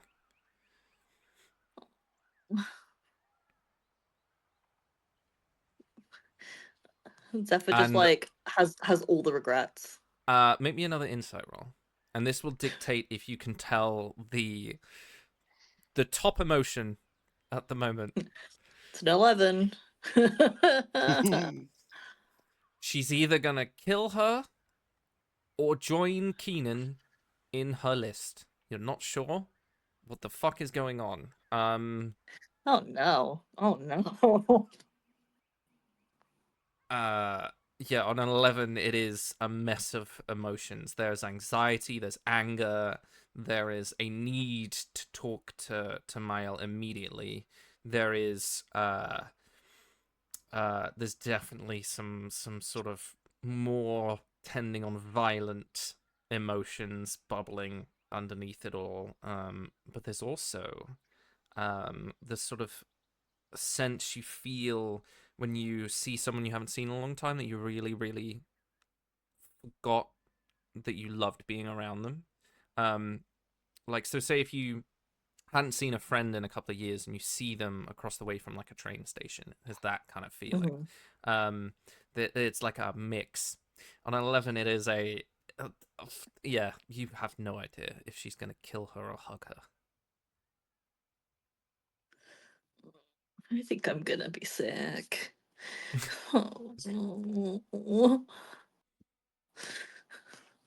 Why did you have to meet that woman, Keenan? And we're gonna go to a break because I need to pee, and we'll leave it there. But we'll be right back in about 5 minutes, so everyone can grab refreshments and things. Okay.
into it. Okay. Jumping back into it, as you come to the realization that some shit's about to go down in a couple of days, what would you guys be looking to do? Obviously, you have the sort of push to continue on your journey. Are we gonna make it a normal pace? Are you rushing in any way? Are you slowing it down? What is the pathway that you're going to take, do you think? Keenan would advocate for a normal pace, so they've got time to prepare disguises and things for when they get there. Okay. Anything else? You guys might have a different opinion. No, I think it's a good idea. Like all three of you are gonna go in disguise, so we better get good at disguising. Yeah, I think Zephyr would also not push to rush. She'd agree with the fact that they need a good disguise, but also I think a part of her is just like, if we don't rush, and my mother says, "Come help," which what can Zephyr do? Then Zephyr would be like, "Oh yes, then it won't be so bad trying to go back in the direction that we just came from." Yeah. But like I said, what can Zephyr do? But yeah, she wouldn't be in any rush, and would just be kind of distracted, I guess.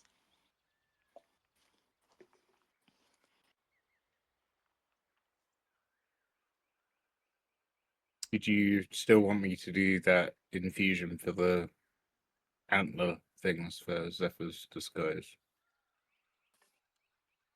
Um, Or do yeah, you I want to think that stick might with be. disguise? I think having been very quickly sussed out by um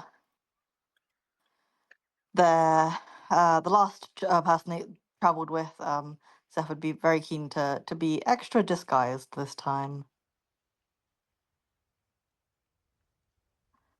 Okay. Throw on everything that they have available to them and hope it sticks.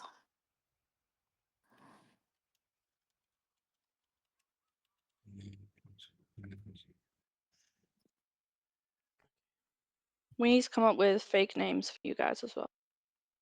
You could probably make quite a convincing like furball out of it, because you can like with that circlet you can replace your ears with different type of ear. You can Oh, Furbolg's give quite yourself big. horns. You could be a small one, I guess. If you can think of another thing to go with it, Furbolg's the first thing that came to mind. That wasn't blue. I think Zephyr just figured like if there was a way to disguise as like a tiefling. Yeah, you could Yeah. get horns. That's pretty easy with that circlet. Yeah. I feel like Nim would try and teach you like how to act like a tiefling, but she basically is just being herself and is like, do this, copy me, and it's not particularly helpful, but she feels like she's being helpful. Oh, Zephyr tries to like impersonate, like not impersonate Nim, but like adopt Nim's mannerisms, like Nim's walk. Yeah. So I feel like Nim's probably like with a combination of like armor and everything, probably got like a more like a heavier walk than Zephyr. Zephyr kind of floats, but not quite. Yeah. And it just looks terrible. Like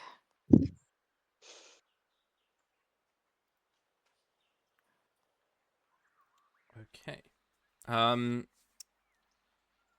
As we begin the day, funnily enough, with all of that already happened, it's barely even noon.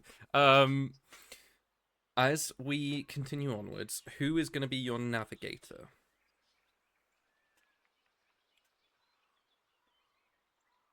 Talon? I guess it'd be me. Can you make me a survival check?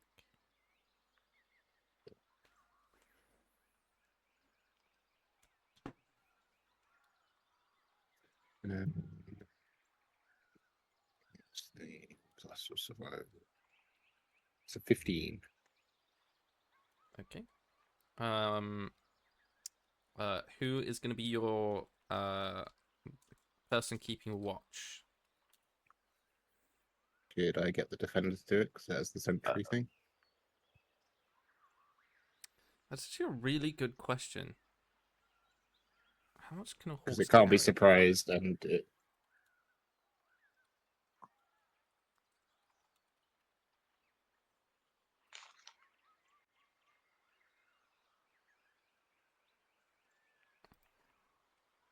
I doubt it can carry the defender. I was just thinking the defender kind of lags behind and catches up after a little bit. So I was I will envisioning. say, because it's sort of I would say what happens is you guys, or more accurately, your horses can only travel for a certain number of hours before they have to rest.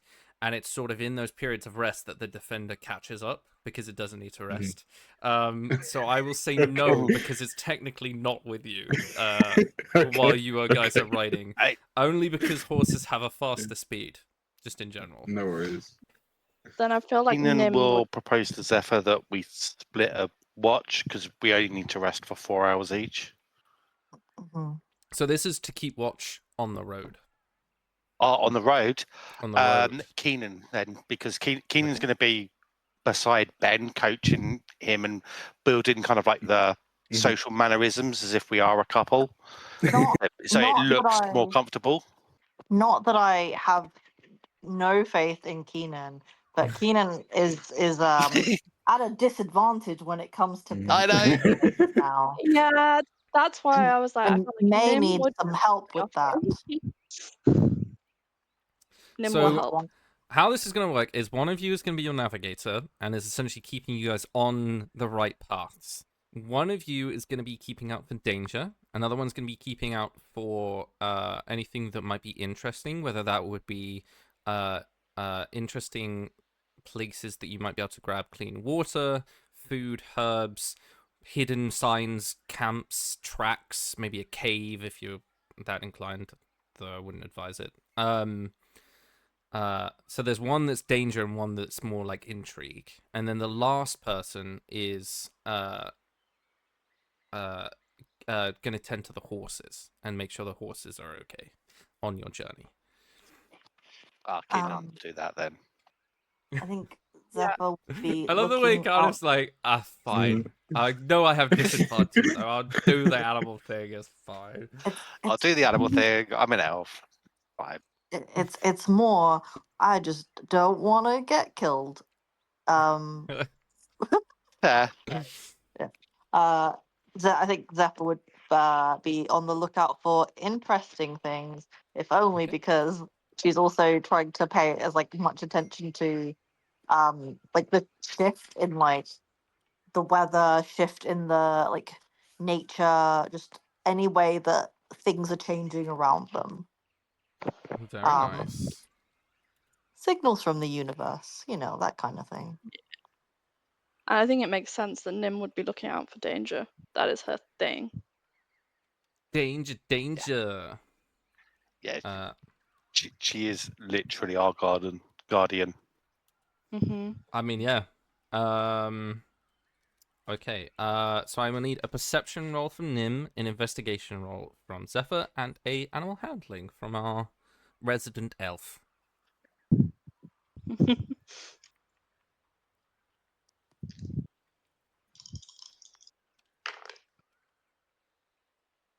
"13 perception from Nim."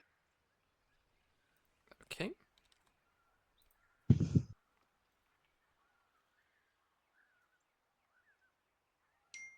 I'm assuming an 8 will fail, An 8 is a fail. Yes. so I'm going to turn that to a 12 using a psionic energy dice. Very Oh, so nice. 23 from Zephyr. Oh.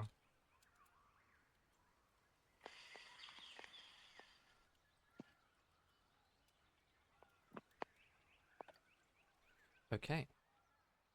As we move along, I'd say a good portion of the day goes quite boringly. Is one of those things that, like, the adrenaline from the morning is sort of wearing off, and you're like, this is a nice forest to be in, as the trees begin to sort of manifest a lot denser. You keep a very correct path. Thankfully, meeting the DC, not going to lose any time on your journey. As the forest begins to pale outwards, sort of blurring damp air and leaves,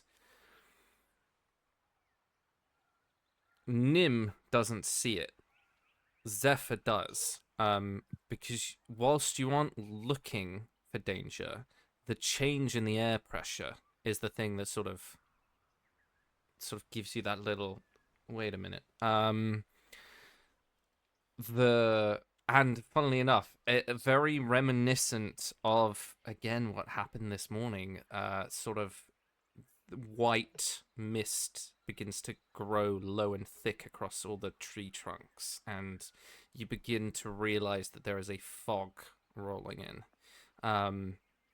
It's not, I would say, because you rolled so high, it's not artificial. This is a natural, even arcanely, it is just a natural thing that's happening. Mhm. And I would say with that, you begin, Kalanthar, you begin to notice that the path seems to sort of vanish between the fern and the root, and the fog's in the way, and you can't quite tell where the road is going to take you. The horses begin to sort of turn, and the steps shorten a little bit.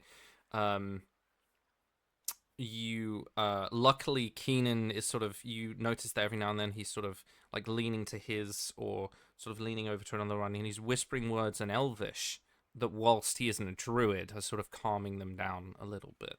But the nostrils are still a little bit wide and flaring. The birds in the trees are still singing. But on a 15, you are making slower progress, but you're not lost for the survival. For Zephyr, seeing this fog rolling in, what would you like to do?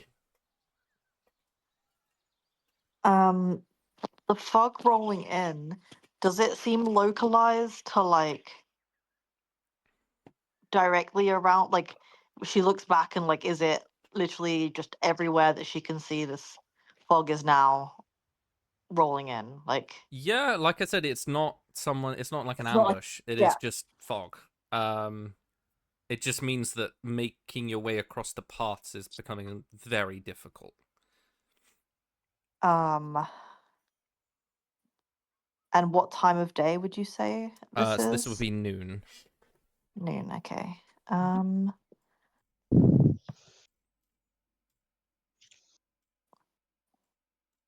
Is there anything else other than this fog to signal like a change in weather or anything? Not that you can tell, no. There just seems to be... Basically, I think there's a moment where you sort of get that danger of, oh my god, are we about to be attacked? But after a while, it's just... We might get lost if this keeps up. Mm-hmm.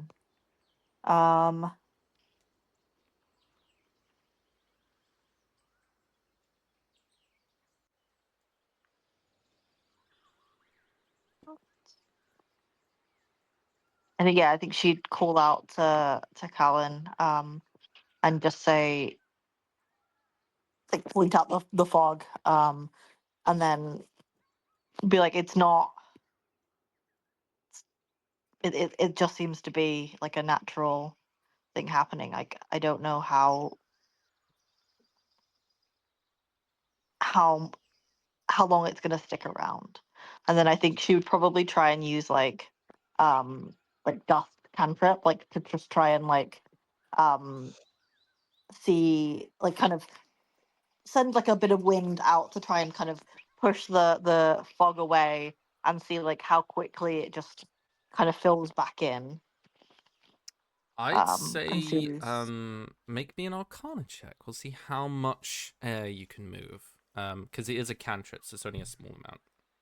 Yeah, she's so 16. Okay, it's enough to sort of clear the 10 foot in front of you. Mm-hmm.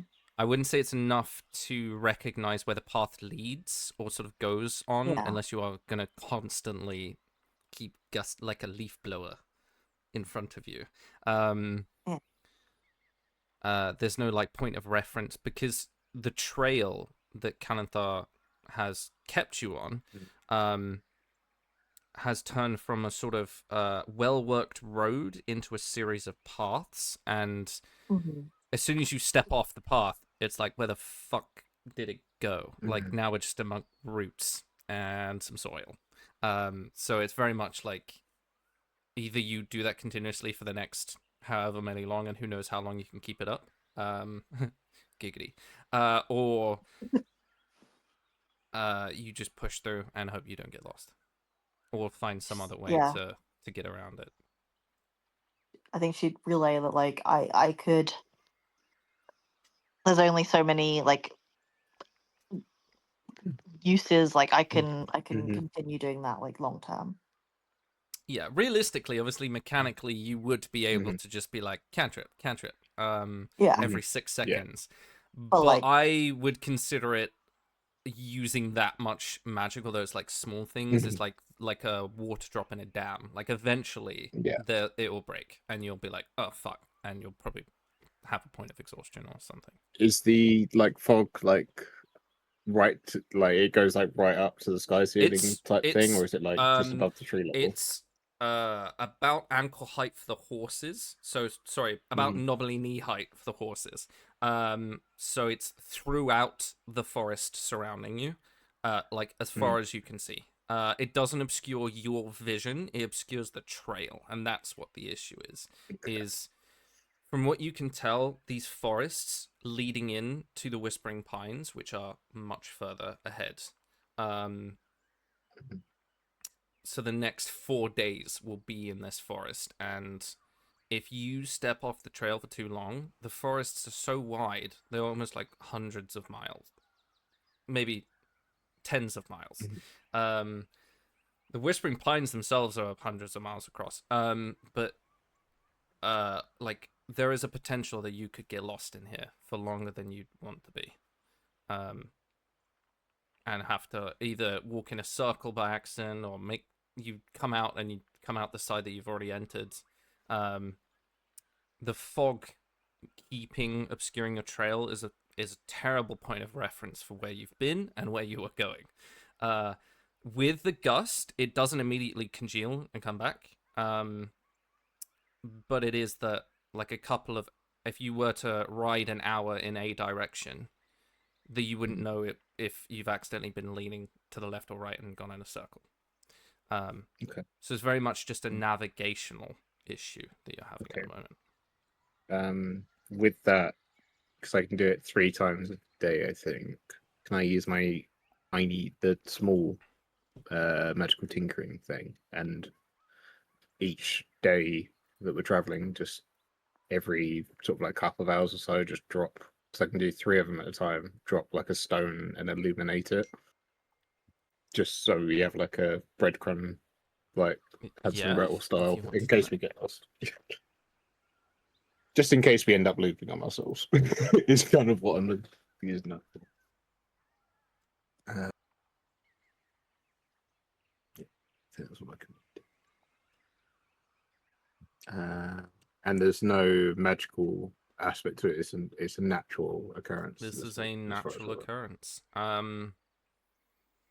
Zephyr, you are aware that given that Tazazrela is an elemental city, a good portion of any of the surrounding lands, the weather is not chaotic and it doesn't change very often, but it is persistent. It is Like, if it rains, it rains. Like, it's a deluge. If it is hot, it will be hot for days, and water will become a problem. So this fog is not going to go anywhere. You can't outweight it, is what I mean by that. So Yeah. basically, your choices are find a way to keep on track, which you have sort of done with the illuminated stones. Push on and figure out the complications that happen with that, or just kind of slow everything down, and then obviously it would take longer to make your way. But it's up to you guys how you want to sort of navigate around it. A very simple problem with very tough choices. I think I'd say, being practical, we just slow it down. With it, Yeah. the weather not change, like what you said about the weather not changing too often, but it's like consistent when when it does. Would there, looking around on like trees and stuff like that along the path, is there any like markings from like traders to help with that at all? If I have a look around, Make me a perception check. so, let's get my advantage. So that is a 15. No. There is on a 15. No, you can't see any markings. Okay. Keenan and Zephyr Mm-hmm. and Nim. You would be aware that merchants do usually have something that they carry with them. The sort of marks the different places. I'd say Zephyr, can you make me a history roll? yes. Because this is your place. This is your homeland. Homeland and her ex people, even though she was terrible at it.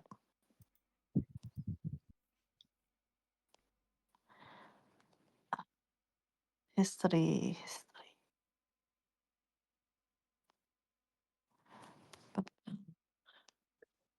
That's an 11. On an 11, you sort of kick yourself because you can't remember how your dad kept on trail, but they definitely had something with them. It was something that they'd look at. Even on 11, you know it's not any form of like compass. There was something in particular that they used to carry, but you can't quite remember what it was, and you didn't think about it until right now. Yeah, I think she, like, even with like like the illuminated stones and things, like I think she would relay that this area is well known for like the weather. It's not like something that's gonna pass quickly. It's they might need to find a place to rest or find something to do before they go completely off path. As she's explaining that, I would say Callan's at the front, and then you've sort of interdispersed yourself. So Callan and Keenan are together. Interdispersed yourselves in different ways. As you're saying that out loud, you watch ahead of you as Callan's horse dips very violently downwards. Callan, can you make me a dexterity saving throw?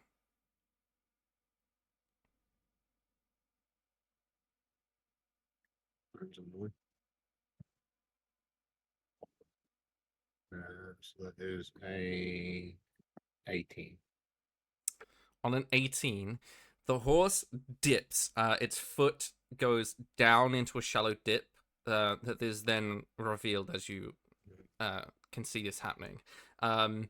Sort of buckles forwards. You are thrown a little bit out of your saddle, and you just manage to hold on as the horse sort of like stumbles a little bit before righting themselves.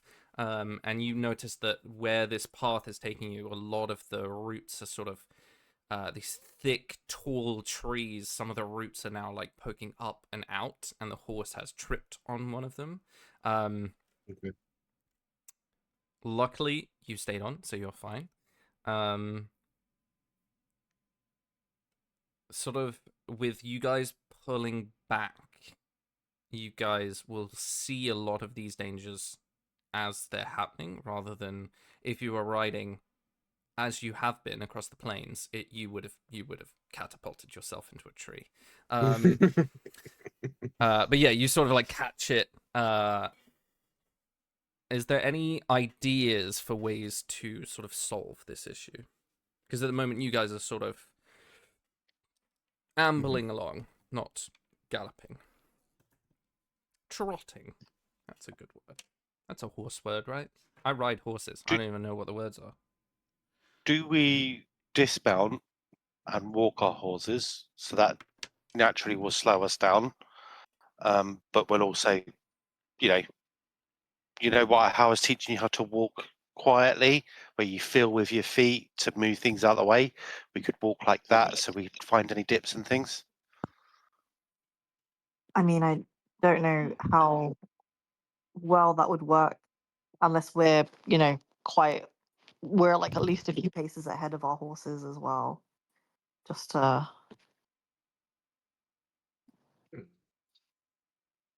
I just worry about the horses getting hurt or anything if we encounter another dip. Yeah,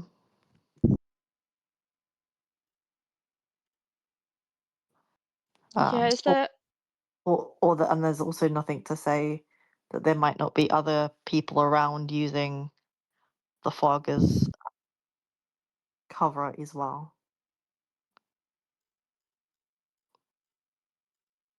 Callan, that thing that you can do, like when we camp and stuff, and you set up like an alarm, I think you called it. Do you can you make that move with us? No, it's stationary, unfortunately. Hmm. Would be amazing if it moved. Yeah.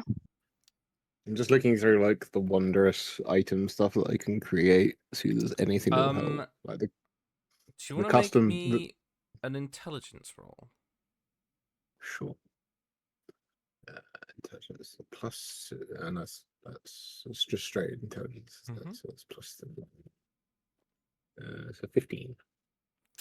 On a 15, you watch Keenan sort of rifling through his bag, trying to think of different tools and inventions, and I think Keenan, because you're next to him, you watch as he suddenly has a little idea. Slowing down even further, you watch him dismount, as you suggested, which is a pretty good idea. And then he sort of like brings his fingers to his mouth and whistles, and you watch as the steel defender comes over, and I don't know why I just have the image of him whispering in his ear just because it's funny. Whispers in his ear, and you watch the steel defender just sort of moves and begins walking in front of all of you.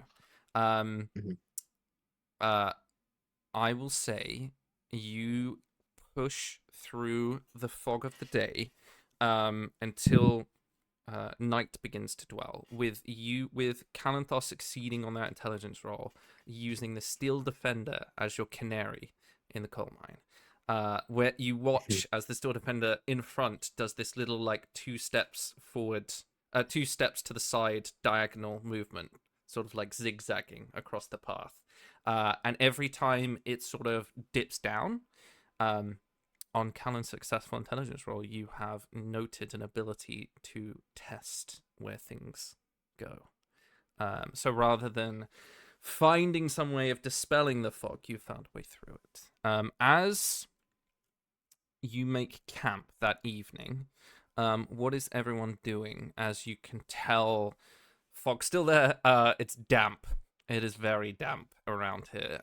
So what are we doing as you sort of recognize that you should probably make camp?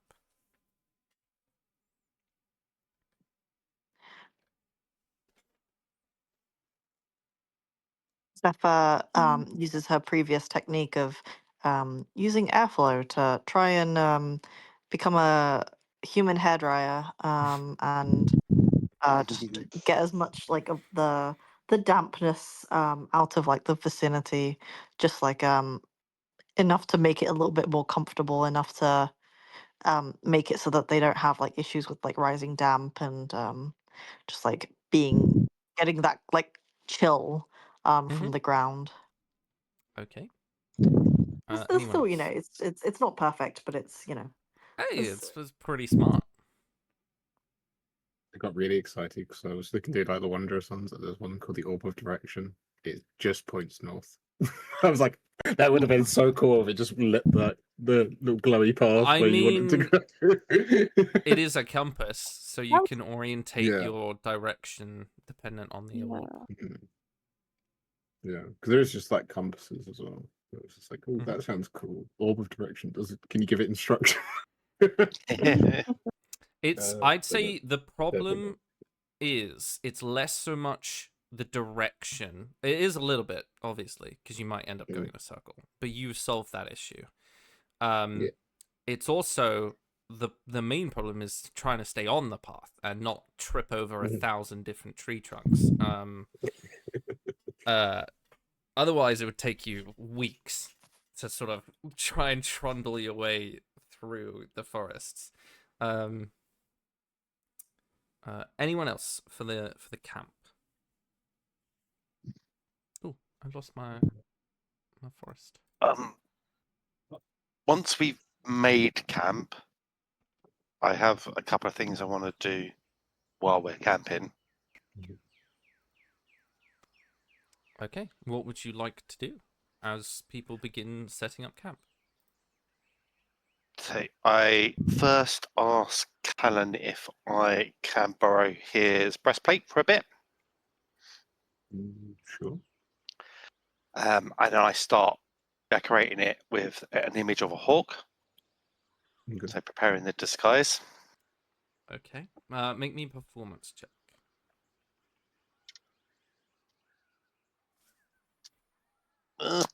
Where's my dice?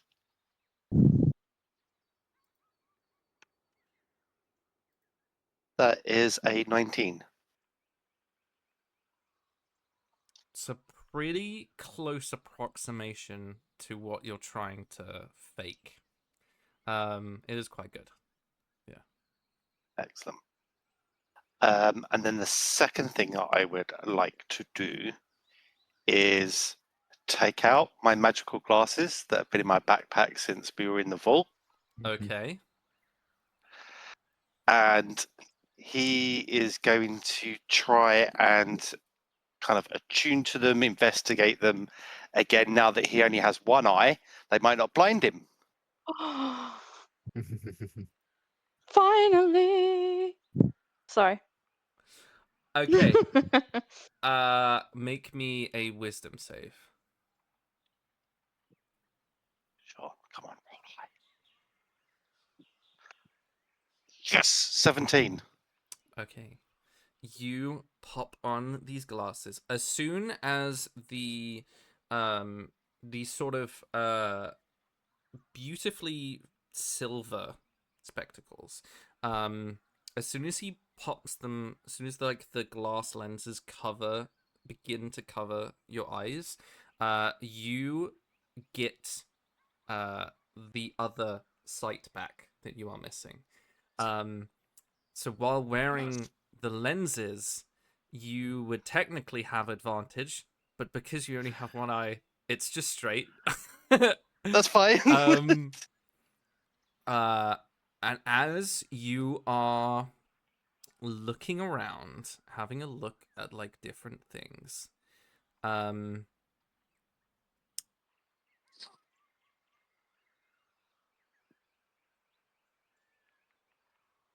oh, that's so interesting. Okay.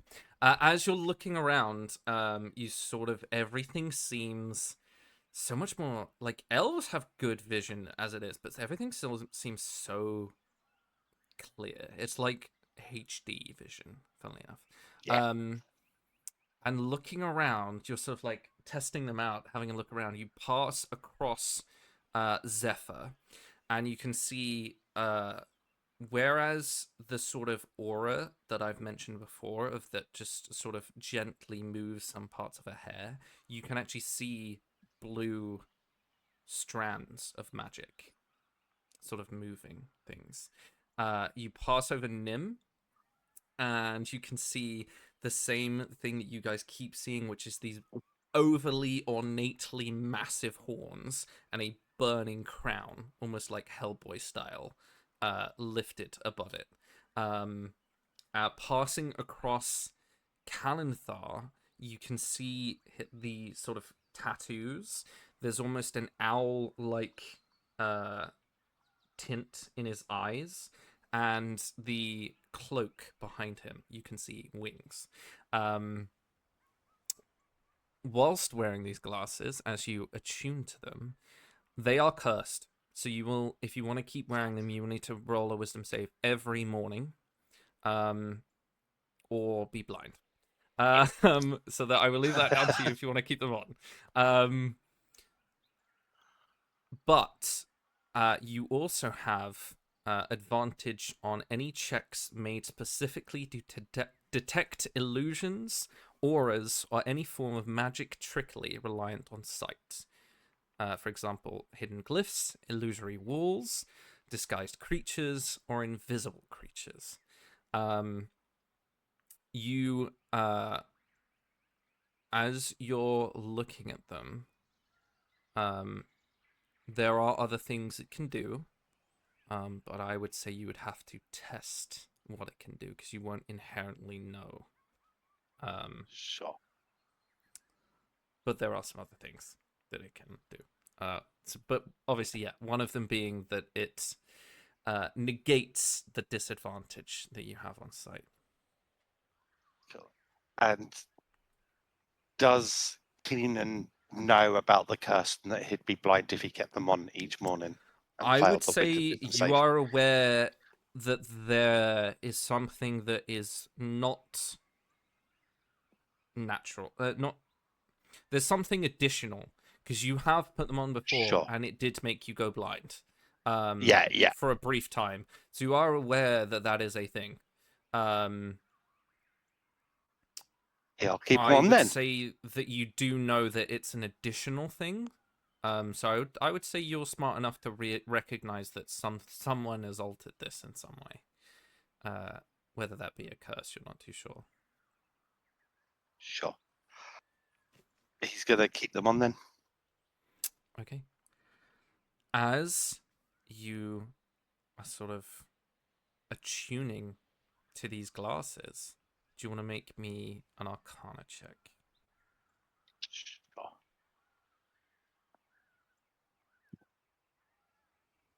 That is a 12.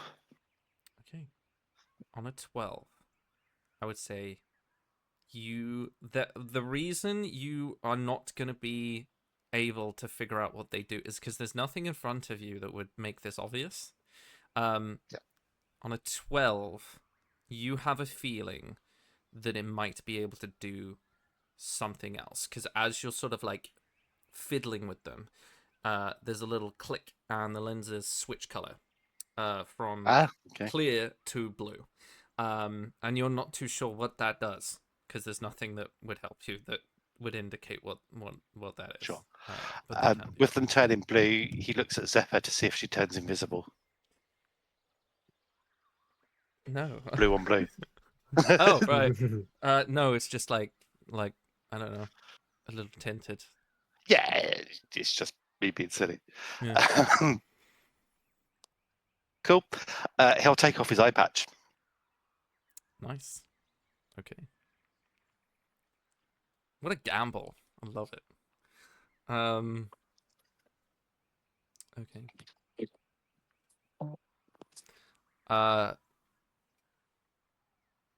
Okay. Above table, as he's attuning to this, this being a dynamic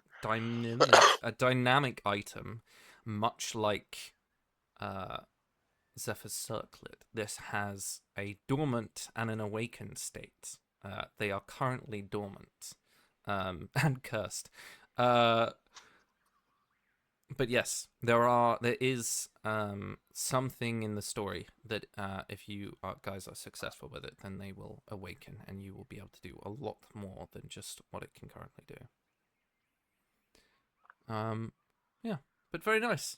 Yeah, the rest of you guys see him playing with some glasses. That's about it, and then he takes his eye patch off. It's okay. Maybe you just have to fall through a great height like Zephyr did to have them on. Yeah. Yeah. You look really pretty, by the way, with these on.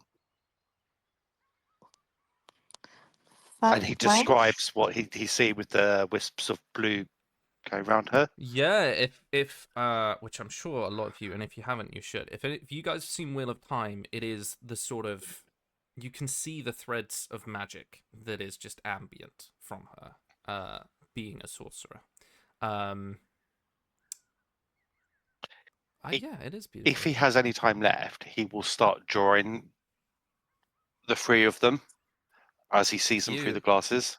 That's quite I cool. will continue to do that in any downtime. Okay.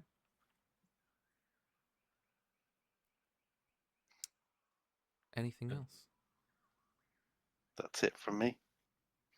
The camp staff are ritually doing an alarm around our horses and our camp. It's 30 foot, so I don't know how much that I can cover. Okay. Are you stations are spending your time crafting, or are you spending your time hunting?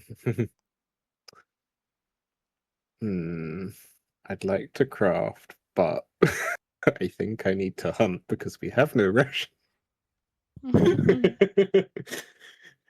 Because I do have materials to make more healing potions, and I'd like to craft them before we get there, but we kind of can't starve at the same time. We do have some rations, right? I don't think we do anymore. Not Can we anymore. pick some up? Yeah. Oh. So you've been traveling for like 4 or 5 days at this point, right? Yeah. Yeah. For this evening, if like could he like instruct Zephyr on like not so necessarily like hunting, but like gathering and foraging and Yeah, could I lend her my herbalist book that I got from Barabas just to? Yeah, I'd say What's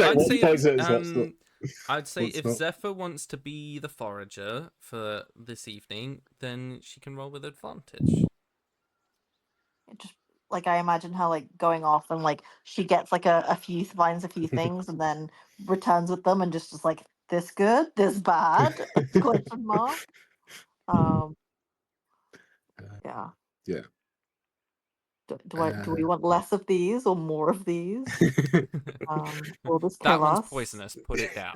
It's like I think let's say like if you brought like something poisonous back, you'd see Callum just put it in like a vial and just like I'll save that for later. Thanks, that's really helpful. But yes, Zephyr, make me a survival check with advantage.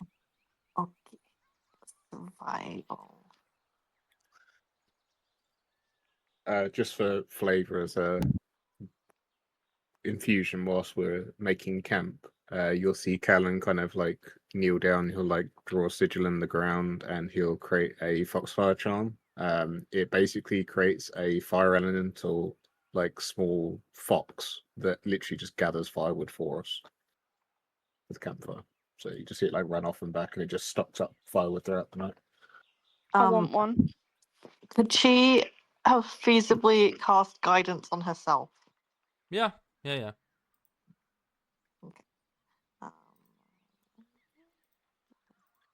What is that? Yeah, 1d4.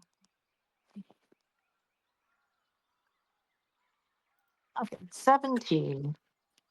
On a 17, yeah, sort of back and forth. It takes a little bit longer than Callan does. But back and forth, you just slowly building the different herbs and berries, and there's some. You find a lot of sort of leafed plants that are very edible. I'd say, yeah, you find enough for that evening that no one's going to go overly hungry. It's not, meat or some considerable source of sustenance, but it is enough that you guys will not suffer any consequence. For the crafting, Yes. could I feasibly? How long would it take me to do a greater healing potion if I've got the materials for it? Let me consult my notes on I think crafting. I think it's like a day or something, isn't it? Something like Dun, dun, remember dun, dun, correctly. dun, dun, dun, dun, dun, dun.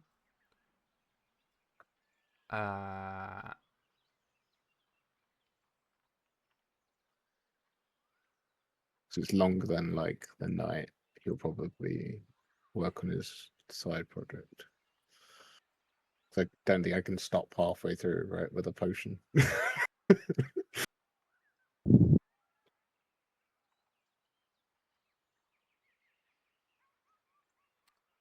So it's progress towards completing your item of increments of 10 gold per day. Mhm. There you go. So Okay. healing potion would take minor healing potion would take less time than a greater healing potion. Mhm. So 50 gold would take 5 days, 150 would take 15. 15. I was trying to think of the Um, thing, but for the space of this Mhm. travel, because you're spending all of your time at camp doing it, I will half it. So it'd be a week to make a greater healing potion, and it would be 2 to 3 days to make a normal healing potion. Okay. I'll do the greater because I didn't buy materials for the small ones. So I've only got potion stuff for one. So Okay. I got the materials for it. So it's 50 gold reduction Mhm. on top of that, right? Mm-hmm. Okay. And then I'll add a great healing potion to the party inventory just as so I don't forget. And I would say part of the reason you're able to sort of half the time is Keenan. Every time you can see him sort of putting something in, every time there's some sort of magical reaction, you can see what's happening. You're Nice. like seeing, and you can see all the different threads sort of combining. Mm. If he makes a wrong move, they sort of go to tie themselves together and sort of fade out a little bit, and you're like, oh, you need to, and he's like, oh, gives a little stir or like enough heat for it to bind back up. Nice. Okay. Above table, does Keenan see anything different about himself when he looks down at himself? Are you inspecting yourself? Is Keenan not always inspecting himself? I don't know. Yeah, so normally he would in the morning as he's getting ready, or last thing at night to check on the impact of the day. So probably not until everyone goes to bed. As you sort of look over yourself, you can tell that your skin has this sort of glow to it. It's quite similar to the way that when you look at Zephyr, there's this little like aura of blue. Yours has a little aura of like this golden light. You would take maybe that's elven heritage. On the side that you are blinded, however, it is lacking somewhat.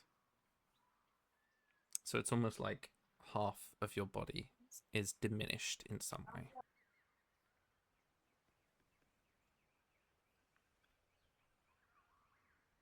Is it also possible if I look at where my birthmark reaches over my shoulder that just looks a little bit shadowy?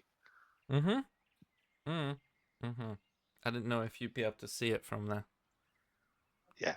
It moves and changes. Yeah. It's weird. Okay.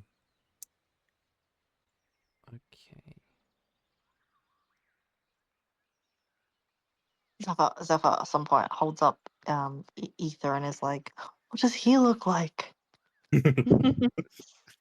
Keenan just sees like a fully grown ancient dragon No, in what a baby you mode. I would say as she lifts the dragon up, it is actually a little too bright. It's almost like whoa. It is just it's like looking at the middle of a very bright light bulb. It's just like a little too like you blink and you can still see like the outline of a tiny dragon.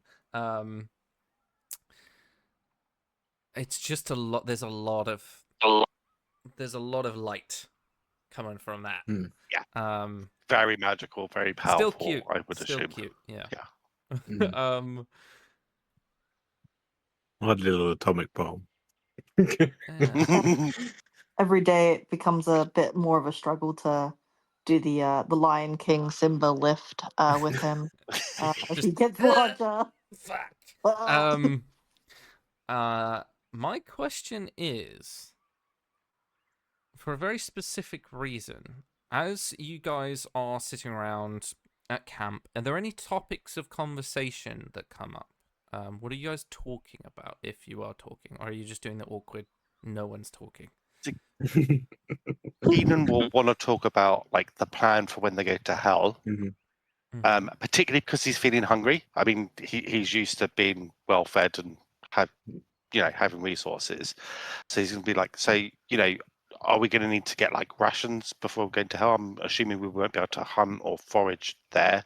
And what about water? And then like he goes off on like a trail of thought of like, what do we need to prepare for?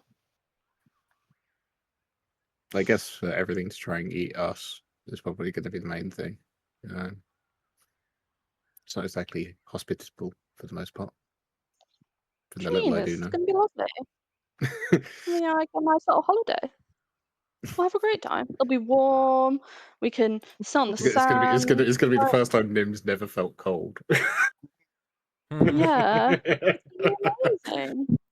Everything's trying to eat them in hell. It becomes an episode of was it Dungeon Meshi, like Discretion Dungeon, where they yeah, things are trying to eat them. They eat those things instead. 100%.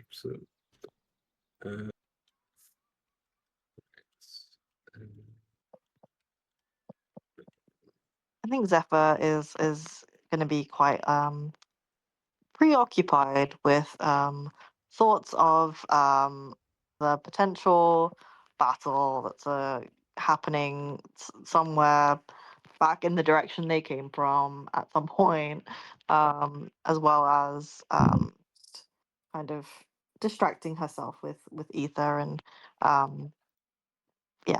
trying to um, as he gets larger, just trying to like teach him things. And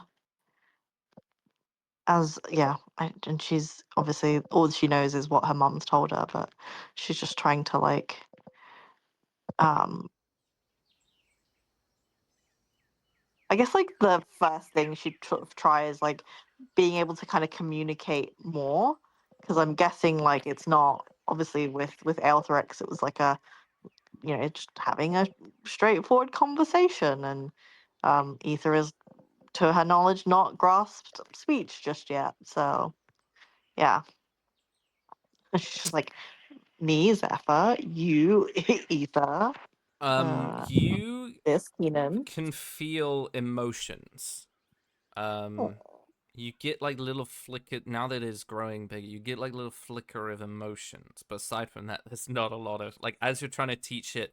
The emotion you get the most is confusion because it doesn't quite understand what you want from it. A little adoration. It does seem to be quite affectionate towards you. She's like, I'm confused too, buddy. That is adorable. Okay.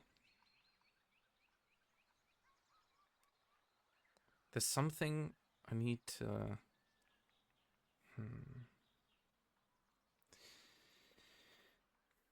Talking about hell, Is there anything you guys are holding back from each other? Or is it just full on cards on the table? I think. Like, There you go, in, Dan.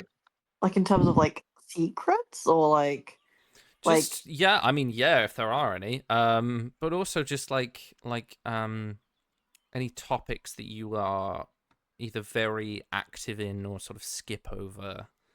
Like what?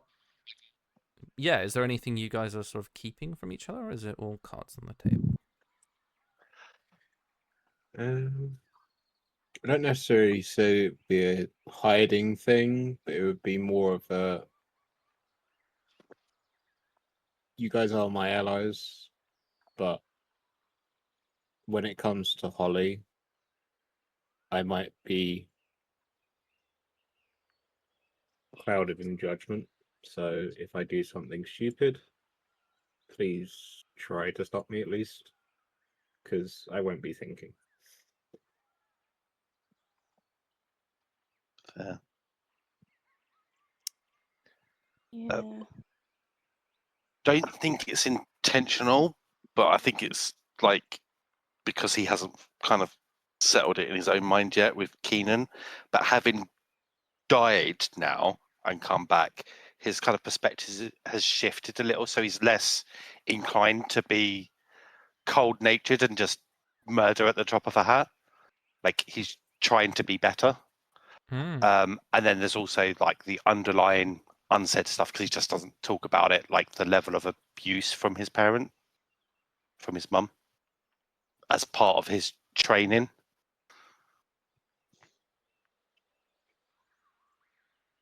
Interesting.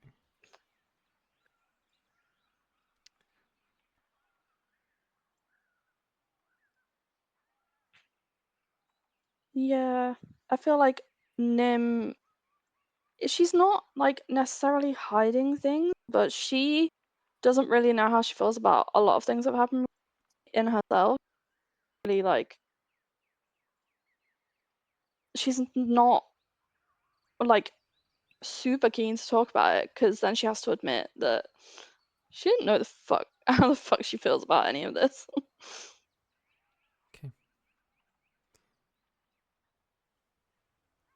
Okay.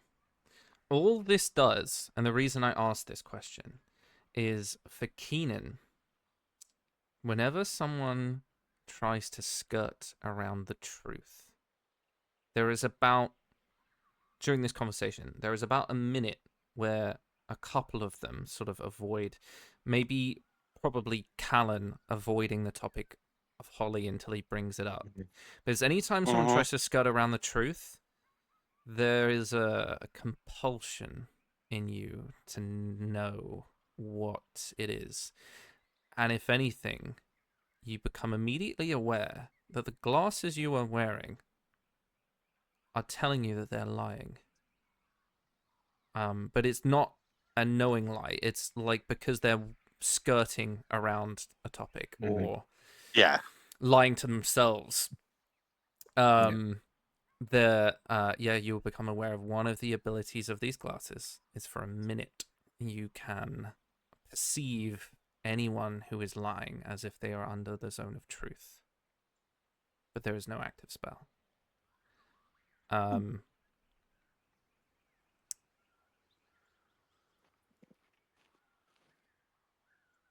cool. Very cool. Yes. He will not comment on it, being very familiar with people keeping secrets and half-truths and things. Hey man, for a spy to get his hands on these, fuck yeah. Exactly. Just, like literally knowing that it's not entirely the truth or it's uncomfortable for him is valuable information in and of itself. Mm-hmm. Okay.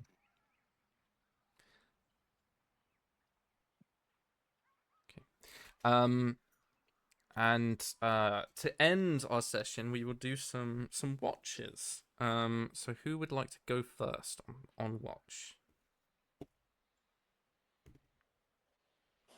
Human will, because he's still playing with his glasses.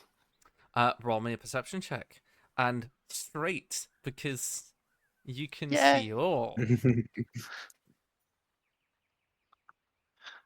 That is a 16. 16. Okay. There are some portions of the night where you can see, because you're wearing the fucking glasses. You can see small eyes in trees looking at you. I would say you don't know what they are. But they like sort of linger for a moment and then they just skitter on. Okay. I'll let whoever takes over from me that saw some eyes in the woods. Okay. Who is taking over for him? I can take the next one if you like. That's my character sheet. Sorry, I was looking at infusions. Thanks for doing that.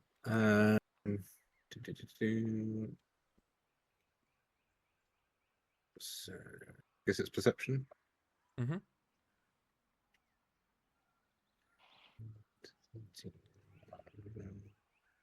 Okay, so it is a 17. A 17.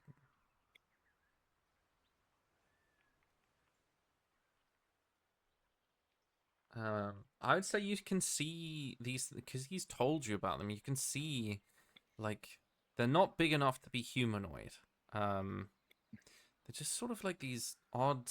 They're almost like shining silver discs in the distance. And they sort of move amongst the branches. And they just seem to be lingering on the camp every now and then, almost drawn to the light. Mm-hmm.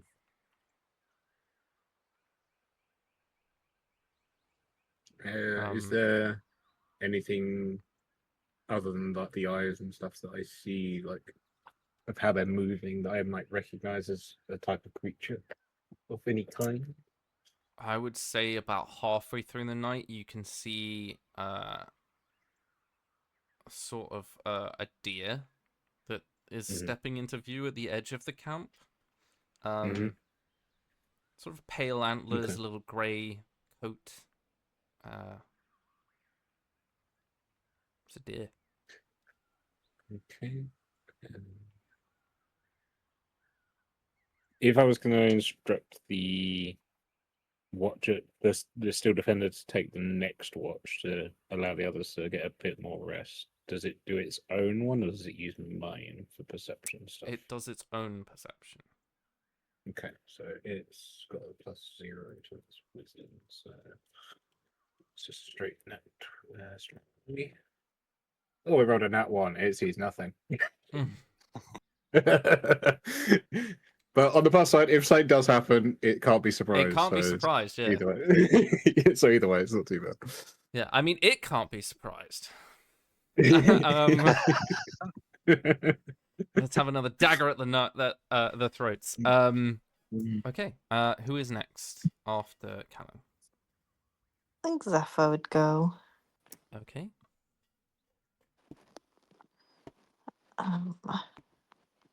Just a straight perception roll. Yes, please. No, it's not.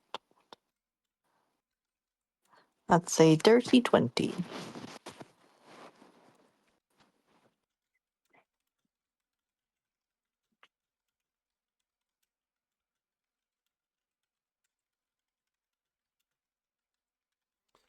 On a dirty 20, the sort of Chinese whispers of the eyes in the dark, you're like looking out for them this time. You're just keeping an eye. And as you sort of turn your head, where the trees are sort of all around, there is a low hanging branch, and you turn your head and you are looking face to face with a squirrel. It is sort of like halfway through, like scampering along the branch, and has stopped and is just looking back at you, sort of blinking a Mhm. little bit. And you've like caught it mid movement.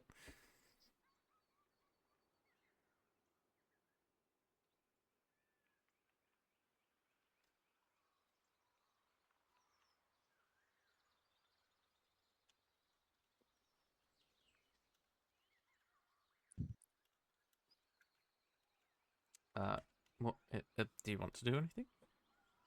I don't think she'd do anything, but I think Ether in her, like, beside her, would like sniff the air and like not hunt, but like be playful with like this squirrel. Okay. You watch as the squirrel eyes sort of alight on Ether. There's a weird moment where it does the thing that people do, where it like double takes, like looks at the dragon, looks at you, looks at the dragon, and then it sort of stands a little bit.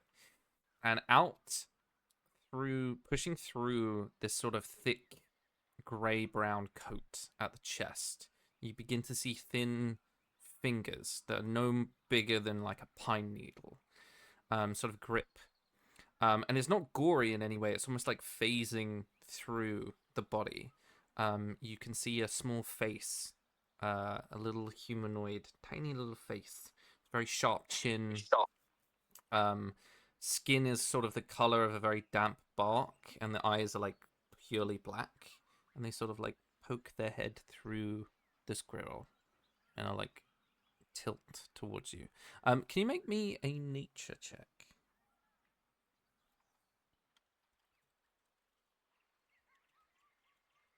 It's a 9. Okay. On a 9, you're aware that this is a fae, but you're not sure what it is. They're just sort of looking at the dragon. They've almost forgotten that you're there. They're just kind of looking. Uh, Zephyr would be kind of frozen, but like ready to pounce on like, not so much kind of in the way of the Fae and Ether. Should the Fae like do anything? Um, and then being aware that it is Fae, she would say, in Sylvan, what like I oh, what are you doing? Are you friendly? You watch as you begin speaking, sort of wide-eyed surprise. The form just shifts back, to fold itself back into the squirrel, and the squirrel sort of like backs up a bit. You don't need to be scared. I, we don't mean any harm. As this is going, can you make me a perception check?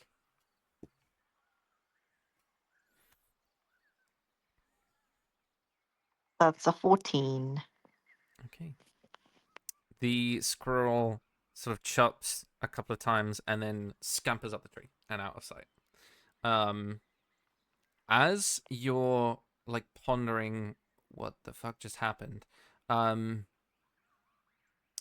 you sort of like are looking around, and you look, and on a portion of your clothing, wherever it might be, there's a couple of buttons and a buckle missing. And you can see like tiny little blackened handprints. So almost like tiny little bird footprints are just centered around where this missing buckle is. And they have stolen a buckle. Oh, thieves. But yeah, that's all that happens that night. Zephyr, upon discovering this buckle is missing, is gonna cast Clue, and see just how many footprints are around them. Probably something he doesn't want to know. There's 8. There's 8 different pairs. You can see there's only one that was confident enough to try and steal from you. A couple of the Yeah. other ones, there's 2 on like 2 different branches. Obviously, the one that you saw. But yeah, only one that was brave enough to brave the little wormling and steal a buckle. Mhm. I think having seen that they've only just had a buckle stolen, she won't deem it serious enough to wake the others. But will but is she the last watch? You're Or is there not, but the rest of the night goes very smoothly. And as you guys wake up and Zephyr is talking over, would you explain what happened in the night? Yep, she as crazy as it sounds, I feel like she'd be like, we've seen crazier, so she would say that strange little hands emerged from a squirrel and a face and whatever, yeah. Keenan, Mm-hmm. as she's explaining this, you get a sense that you know what this is. It's called an Ativarai.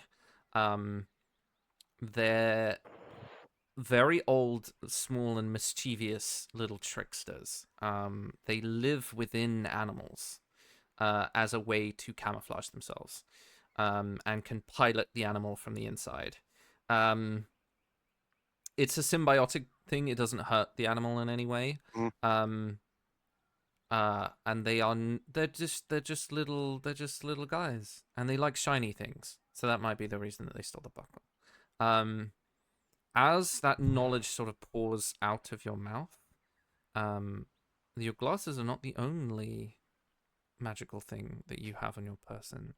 You feel a little warmth from the cloak that you're wearing. Okay. Feeling the warmth. I've rolled the wisdom save, by the way. I got a 16. Okay, that is a success. No modifier. So feeling the warmth, I'm gonna kind of like hold it to look at it with my glasses on. Oh, that's so smart. Oh, that's so smart. Damn, I hadn't thought about that. Yeah, looking into the starlight that is your cloak. I would say, because the glasses do the role for you, the cloak in itself is a favorish blessed item. It might game might recognize game.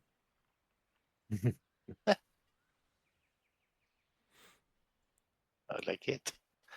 Am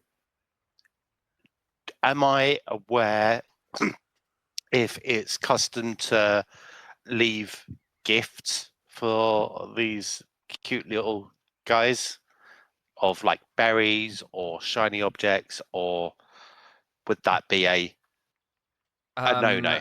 No, so they would consider that pity, and they don't like that. Sure. They will take what is theirs, and Zephyr's buckle is now theirs. Is that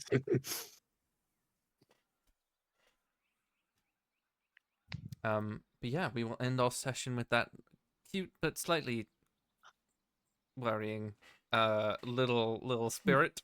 We will end it there. I hope you guys had fun. A little drama, messy family drama is the sort of themes that we're running on at the moment. And it's all Zephyr's fault, essentially. Right? Yeah. Sure. Yeah. Keenan's fault. It's all Keenan. Well, to be fair, yeah, that's on Keenan. Yeah. Hey, it's also Keenan's fault that we got out of it without being too bloodied. 80 gold richer. So and 80 gold richer. yeah. Yeah. But anyway, thank you very much for joining me. We will pick this up next time. I've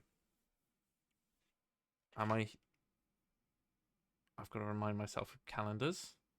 Yes, we will pick this up next time, which I believe is next week. But until then, hope you guys had fun, and this has been my Wyrdcast. Say goodbye for me, guys. Bye. There we go.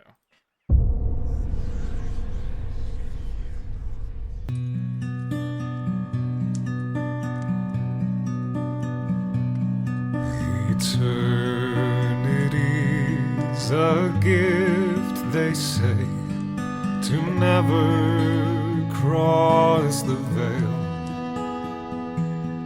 This life I try to savor, and I try to no avail.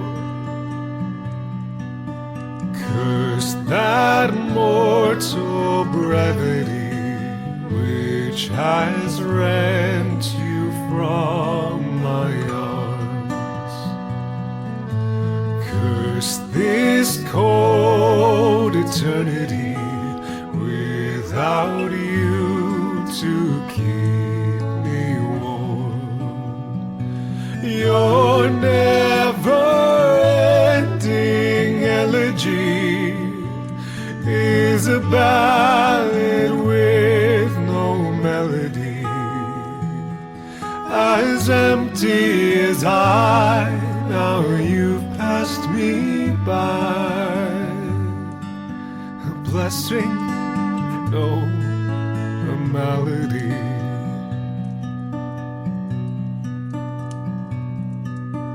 Why do roses bloom in spring, only to wither and die?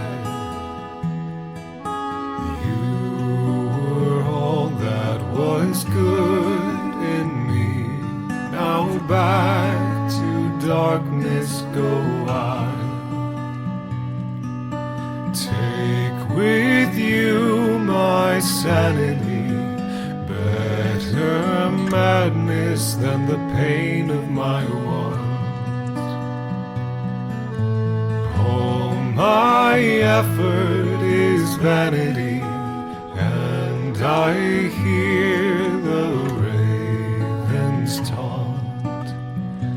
Your never-ending elegy is a ballad with no melody, as empty as I. Now you've passed me by. A blessing, no, a malady.